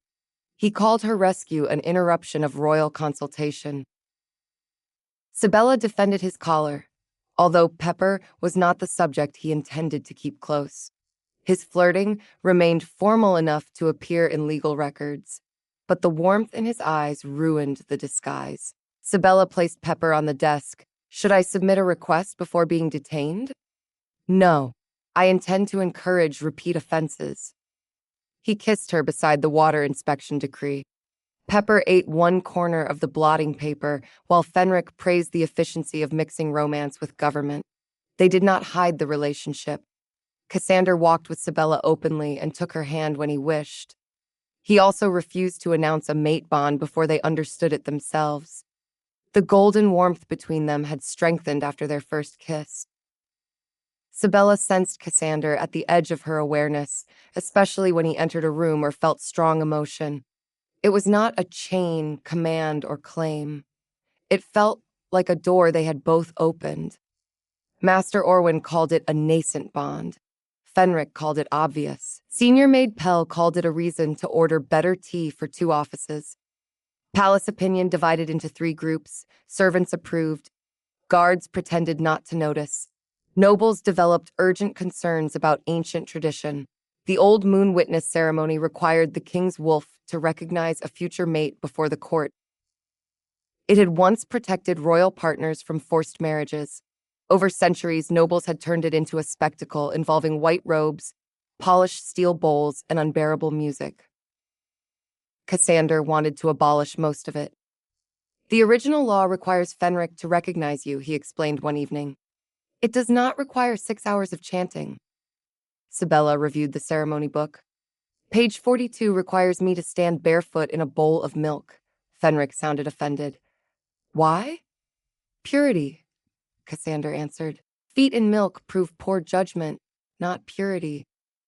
Sabella turned another page. Afterward, 12 noblewomen throw wheat over us. They quickly agreed to remove the wheat and milk. Sabella then raised the more delicate issue of embroidered wolf masks. Cassander looked troubled. Captain Harl already ordered them. The captain entered at that moment, carrying a box. He removed one ceremonial mask with obvious regret. Its steel ears stood nearly a foot tall. Sabella placed it on Cassander. The Alpha King, ruler of 7 territories, stared at her through eye holes surrounded by sequins. Fenric became quiet with horror. For historical accuracy, Sabella explained. Cassander caught her before she could escape.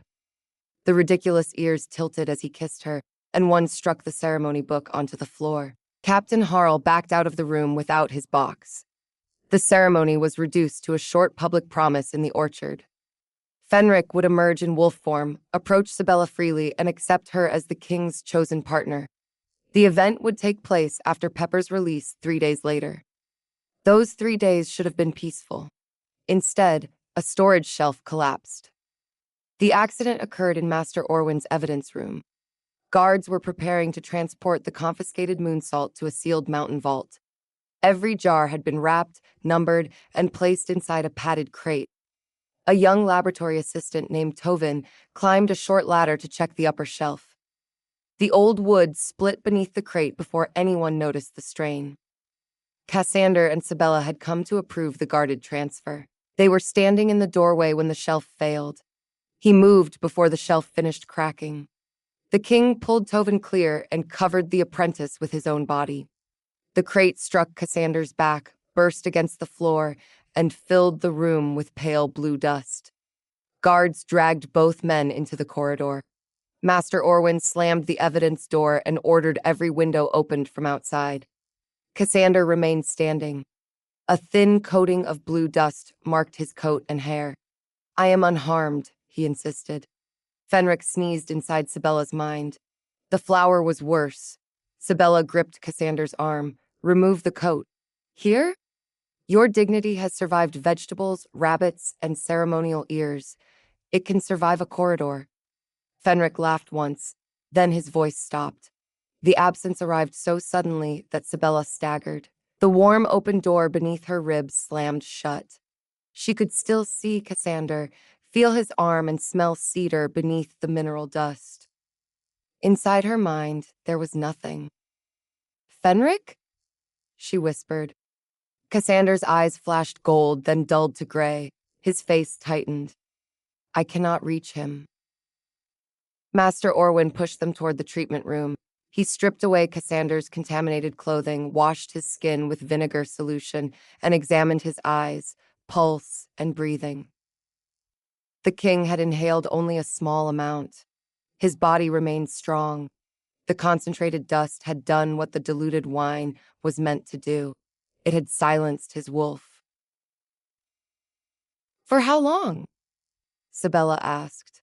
Orwin adjusted his spectacles. 2 days, perhaps 5. The records disagree. Exposure by breath is rare. Cassander sat on the edge of the treatment bed wearing a plain linen shirt. Without Fenric's presence, his stillness felt different. The wolf had always moved beneath it like a great warm shadow. Sabella took his hand.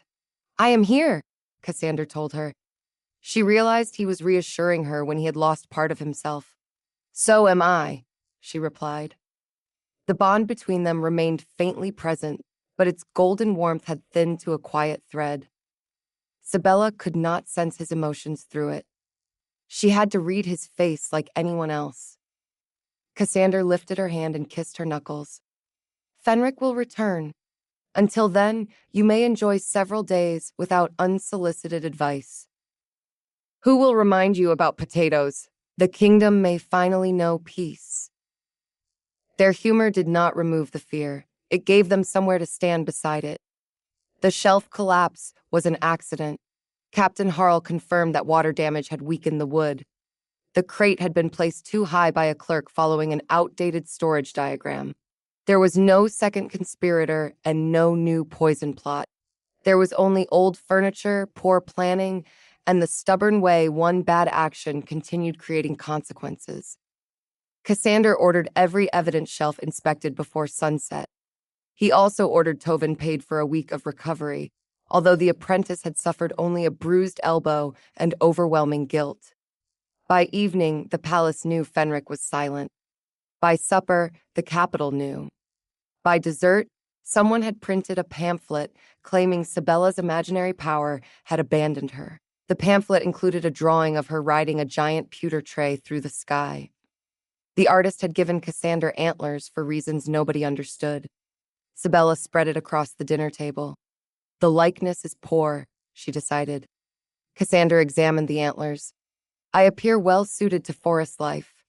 Your left antler is larger, a constitutional imbalance." They ate in his private dining room rather than hiding. Cassander kept reaching toward his thoughts, expecting Fenric's voice. Each time, his eyes briefly lost focus. Sabella recognized the movement because she had done the same thing all afternoon. Silence had become a presence of its own. "I miss him," she admitted. Cassander laid his hand over hers. He would be unbearable about that confession. "I also miss his criticism of your courtship. That is unnecessary. You can criticize me directly." Sabella looked at the dessert plate. "Your tart is larger than mine." He exchanged the plates immediately. "Adequate response," she judged. The next morning brought the Council of Lineages. Its members arrived in formal blue robes and carried the ceremony book Sabella had hoped to burn accidentally. Lady Morcant, the council chair, was not cruel or corrupt. She was simply 70 years old and believed any tradition surviving 4 centuries must possess wisdom, even when it involved milk. "The moon witness cannot proceed without Fenric," she informed Cassander. "The ceremony must be postponed." "Then we postpone it," the king agreed. Lady Morcant hesitated. She had prepared for resistance and seemed disappointed by efficiency. Halvern's remaining investors had also petitioned the court. They alleged Sabella invented her ability and influenced the judgment through an improper bond. Sabella sat beside Cassander, wearing her investigator's seal. "The judgment rests on documents and witness testimony." Morcant expected the petition to fail. However, public recognition of a future royal mate carried different standards and required Fenric to confirm a freely formed bond. Cassander's expression hardened. "Sabella's word confirms her freedom." Morcant personally agreed, but every territory governed by the old compact might not. The problem was larger than gossip. 6 regional pacts recognized royal mates through the same law. If Cassander ignored it, those pacts could refuse Sabella's future authority over protected lands and wolf welfare. He could force acceptance. She would spend years paying for it. Sabella asked for 1 week. If Fenric returned, they would conduct a simpler ceremony under the law. If he did not, she and Cassander would decide how to challenge the tradition together. Lady Morcant accepted and departed with her terrible book. Cassander waited until the door closed. You do not have to prove anything. Neither do you. Yet kings attend ceremonies involving sequined ears. Those have been destroyed. Captain Harl, standing near the wall, looked toward the box he had hidden behind a curtain. Sabella pretended not to notice. Cassander touched the investigator's seal at her throat. If Fenric remains silent, I will still choose you before the entire kingdom. I know. She did know. That certainty frightened her less than the question beneath it. Would she still know who she was if the wolf never spoke to her again? For years, Sabella had hidden her ability because she feared it would become her only value. After 1 week of using it openly, its absence made the world feel smaller. She hated that contradiction. Cassander read some of the uncertainty on her face. Without Fenric, he could not feel the rest. Tell me, he requested. Sabella almost offered a reassuring lie. Then she remembered the open door between them and chose honesty. I believe you, she said. I am less certain that I believe myself without him. Cassander took both her hands. Then we will spend the week discovering what remains. And if nothing remains? His thumb moved over her knuckles while he listed what remained. There were her irritating opinions, dangerous trays, ledgers, cats, horses, frightened witnesses, and corrupt surveyors. His mouth curved. Also, your belief that my desserts require regulation. Sabella leaned closer. They do. Then the kingdom is saved. He kissed her in front of the hidden ceremonial masks and Captain Harl's increasingly red face. Fenric remained silent. Cassander's choice did not. Sabella began by correcting the storage diagram that had caused the accident. Someone had reversed the labels for heavy crates and linen bundles 18 years earlier. The kingdom nearly lost its wolf because 2 words changed places, she observed. Orwin defended the clarity of physicians. Sabella showed him a note that could mean 3 spoonfuls or 30. He blamed cold fingers and removed the page from evidence. She checked every crate and arranged the moonsalt transfer without hearing a single wolf. The work felt quieter, not impossible. Cassander arrived at noon with bread, cheese, 2 apples, mustard, and no knife. His attempt to break the cheese against the table sent it rolling beneath the new shelf. He called it a test of the lower storage area. Sabella retrieved the cheese. Your excuses have suffered without Fenric. Cassander caught her hand and drew her between his knees. He blamed a royal investigator who kept examining him like a difficult document. Some documents require close attention, she murmured. Her kiss landed at the corner of his mouth. She judged the margins attractive, but the contents unfinished. His laugh warmed her cheek. For several minutes, the silent wolf felt less like an empty room and more like a friend expected home. That evening, Admiral refused his grain. Sabella noticed small hoof prints near the feed room and found a young pony stealing every neighboring supper. No animal voice guided her. Mud, an open latch, and Admiral's offended stare told the entire story. Cassander raised the latch while Sabella restored the missing grain. Admiral thanked the government by stealing an apple from the king's pocket. More important things remained as well. Sabella could make Cassander laugh without Fenric translating the route. She learned the small signs he had hidden beneath royal control. His left eyebrow moved when a minister exaggerated. His thumb rubbed his forefinger when worried. He became excessively formal whenever he wanted to kiss her in public. She also learned that he hated peers, loved thunderstorms, and kept every ridiculous gift sent by village children. The pinecone wolf joined a clay bear, a knitted snake, and a drawing that portrayed Cassander with green hair. In return, he learned that Sabella read the last page of mystery books first. She disliked roses only when printed on every available surface. She hummed while balancing accounts and became competitive about card games. Without Fenric, they had to ask rather than assume. That made the bond quieter. it also made it stronger. On the third morning, Sabella defeated Cassander at cards for the sixth time. They sat near the study fire before council, sharing tea and a plate of toast. Cassander suspected cheating. Since he could not prove it, Sabella declared herself innocent. He leaned across the table. The court requests a private appeal. On what grounds? Persistent attraction to the accused. Sabella met him halfway. His kiss tasted of honey and tea. He stole one of her cards while her eyes were closed. She caught him hiding it beneath his sleeve. Sabella invoked his title with dangerous calm. Cassander defended the crown's emergency powers, even when they involved stealing the Queen of Hearts. Cassander looked at the card, then at her. An accurate use of authority. Sabella's laughter followed him into council. He carried the Queen of Hearts in his pocket for the rest of the day. Fenric did not return by the fourth morning. Master Orwyn found no physical danger. Cassander's senses remained human, his healing slower but normal. The physician believed the wolf would wake once the final moon salt left his lungs. The uncertainty still pressed against them. Lady Morcant sent notice that the regional pack representatives had arrived.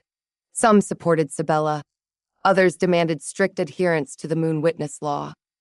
Sabella refused to let a ceremony book written by people who stood in milk decide her future. She went to the Royal Archive. The archive occupied 3 cold rooms beneath the East Tower. Dust softened every shelf, and old leather filled the air with the smell of forgotten rain. Lord Halvern sat at a supervised desk copying village boundary records as part of his sentence. Mistress Corda stood behind him with a ruler. That letter is crooked, she informed him. Halvern corrected it. Now the next one is crooked. The former lord looked toward Sabella with the hollow eyes of a man discovering that accurate copying lasted longer than ambition. Sabella left him to justice and searched for the original pact compact. The ceremony book quoted a version copied 200 years after the law. A faded catalog mark pointed toward the East Tower's 7th chest. She wanted the earliest surviving text, not another polished summary. Cassander joined her after council. He removed his formal coat, rolled up his sleeves, and climbed the archive ladder himself. She observed that kings employed librarians. Cassander countered that investigators also had assistants, and the negotiable wages encouraged his application. She steadied the ladder while he searched the top shelf. Dust gathered on his shoulders. A forgotten scroll rolled loose and struck him on the head. Cassander looked down at her. The archive has attacked the crown. I will question it separately. They found the first compact inside a cracked wooden case. Its wolfskin cover had darkened with age, and its pages felt thin as dried leaves. The original law did require the royal wolf to witness a mate's free choice. However, a paragraph omitted from the modern ceremony book followed that requirement. If the wolf could not appear through injury, illness, distance, or moon silence, 3 independent witnesses could attest that neither crown nor bond had forced the choice. The witnesses could not be related to the couple or benefit financially from the union. No milk, Sabella whispered. Cassander read the paragraph twice. No wheat, no chanting, no masks. Captain Harl had followed them into the archive. He quietly pushed the mask box behind a cabinet. The law had not trapped them. Later people had removed its mercy and preserved its decorations. They selected 3 witnesses. Senior maid Pell had watched Cassander respect Sabella's choices inside the palace. Mistress Corda had seen them work as equals in Elmwater. Tovin had witnessed Cassander lose Fenric while protecting someone with no rank.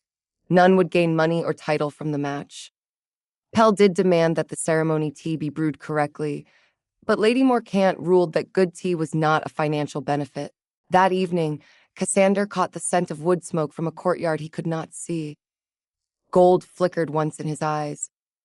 Orwyn called it the first sign of Fenric waking, but the wolf remained silent. The Moon Witness gathering took place on the 5th afternoon. Fenric remained silent. Golden leaves covered the orchard path.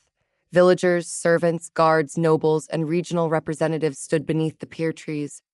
Pepper waited in a portable pen because they planned to release her afterward. Cassander wore no crown. Sabella wore a deep green dress and her investigator's seal. Her mother's tray rested on a small table nearby, black marks still branching across its pewter face. Lady Morcant opened the original compact. Instead of 6 hours of chanting, she read the recovered paragraph aloud.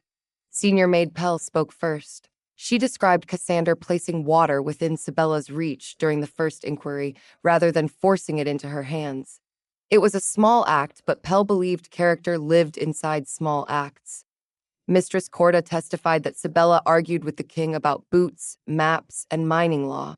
Cassander had listened every time. He also accepted an inaccurate pinecone wolf without correcting a child, Corda added. That proves patience beyond normal government standards. Tovin spoke last. His voice shook, but he looked directly at the assembled packs. Tovin described how the king protected him before himself. Sabella then stayed beside Cassander after the wolf fell silent. Each had asked whether the other was safe, never what the other could provide. Lady Morcant turned to Sabella. Do you choose this bond freely, without command from crown or wolf? The orchard seemed to hold its breath. Sabella looked at Cassander. Without Fenric, she felt no supernatural reassurance. She saw a tired man standing straight for his people. She saw the ruler who shared biscuits with frightened witnesses and carried injured rabbits in baskets.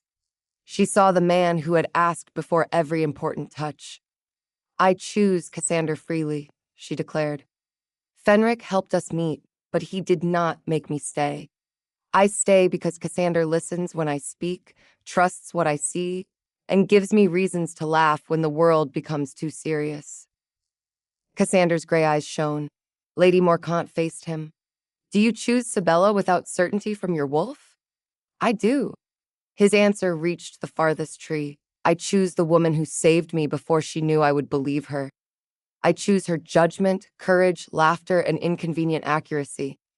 If Fenric never speaks again, my choice remains. The quiet thread beneath Sabella's ribs warmed. It did not burst into magic. It strengthened gradually, like sunlight entering a room beneath a lifting door. Cassander stepped toward her and offered his hand. Sabella took it. The free choice was complete before the wolf returned. Then Cassander sneezed. It was a large, sudden sneeze that startled the regional representatives and caused Pepper to leap inside her pen. Gold flooded the king's eyes. Fenric's voice crashed into Sabella's mind with magnificent irritation. After sleeping for 5 days, Fenric had returned to find sensible law replacing milk, wheat, and masks. Clearly, they could not remain unsupervised. Sabella laughed so hard she had to hold Cassander's arm. The king's eyes widened as he felt Fenric awake. Relief broke across his face, open and bright. Cassander whispered that Fenric had returned. Sabella reported his objection to sensible law, confirming a full recovery. The orchard erupted in applause. Lady Morcant removed her spectacles and wiped them, pretending autumn wind had caused her tears. Cassander shifted behind a screen near the trees. Fenric emerged in his great black form, silver fur shining along his shoulders. The wolf approached Sabella freely. He lowered his head beneath her hand. This time, Cassander did not pull him back when Sabella scratched behind one ear. Fenric's back leg moved once. Every person in the orchard saw it. Captain Harl looked at the sky. Senior maid Pell inspected the tea. Mistress Corda nodded as though royal wolves had always confirmed mates by nearly kicking themselves during an ear scratch. Fenric muttered, "The record will state that I bowed." "Of course," Sabella murmured. Cassander returned in human form, wearing a black robe and a trace of color across his cheeks. He approached Sabella while the witnesses signed the compact. "Did he behave with dignity?" he asked. "Unprecedented dignity." Fenric called her a beloved liar. Cassander touched her waist. "May I kiss my freely chosen mate?"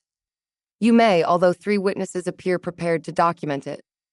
He looked toward Pell, Corda, and Tovin. All 3 turned their backs with varying degrees of speed.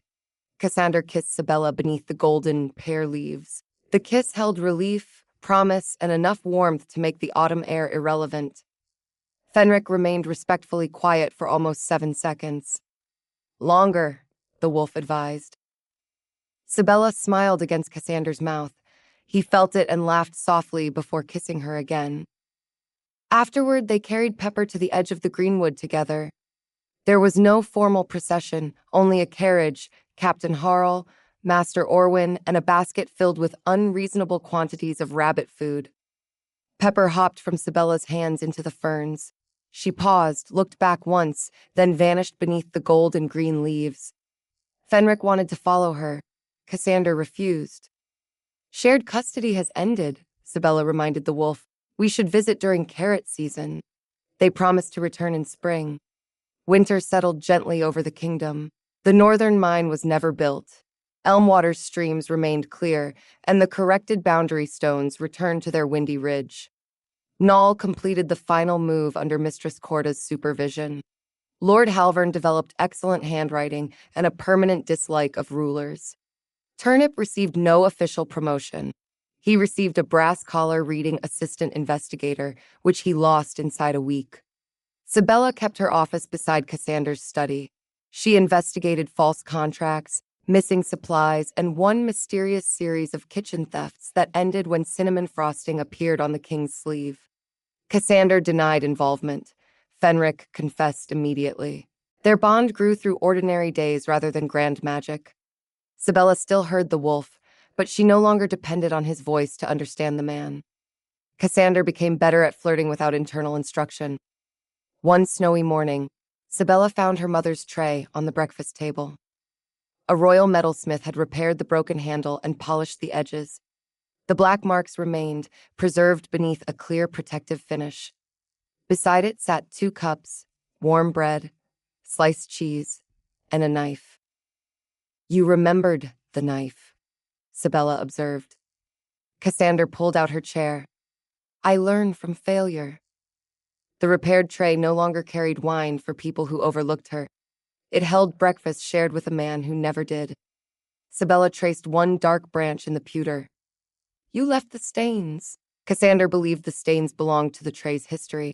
Sabella asked about the dents, which he classified as evidence of effective throwing technique. Fenric spoke from inside him. Also, the first time she touched your chest, a violent beginning, but memorable. Sabella laughed. Your wolf is becoming sentimental. Cassander poured her tea. He denies it. He is imagining tasteful banners again. No banners. Fenric proposed a modest number of banners with rabbits embroidered along the borders. Sabella leaned across the repaired tray. Perhaps 1 banner. Cassander narrowed his eyes. You are encouraging him. I enjoy watching an alpha king negotiate with himself. He caught the back of her chair and drew her closer. Snow moved beyond the windows while the fire cracked softly in the study. Cassander accused Royal Investigator Vale of abusing privileged information. Sabella asked about consequences, and he promised extensive ones. His kiss was warm, familiar, and still capable of stealing every clever answer she possessed. Sabella rested one hand against his cheek and let the silence between Fenric's jokes become part of the conversation. The wolf had recognized her first. Cassander had chosen her carefully. Sabella had chosen them both with her eyes open. Outside, the Winter Palace carried on with laws, ledgers, ambitious cats, and musicians searching for better rhymes. Inside, breakfast cooled on a scarred pewter tray, while an alpha king kissed the woman who had once thrown it at him. This time, nothing interrupted them. Thank you for listening to Moonlit Romance Tales. I hope this story brought you a little laughter, warmth, and a peaceful moment in a world that can sometimes feel heavy. If you enjoyed this tale, please like, subscribe, and share it to spread more happiness. I'll see you in the next one.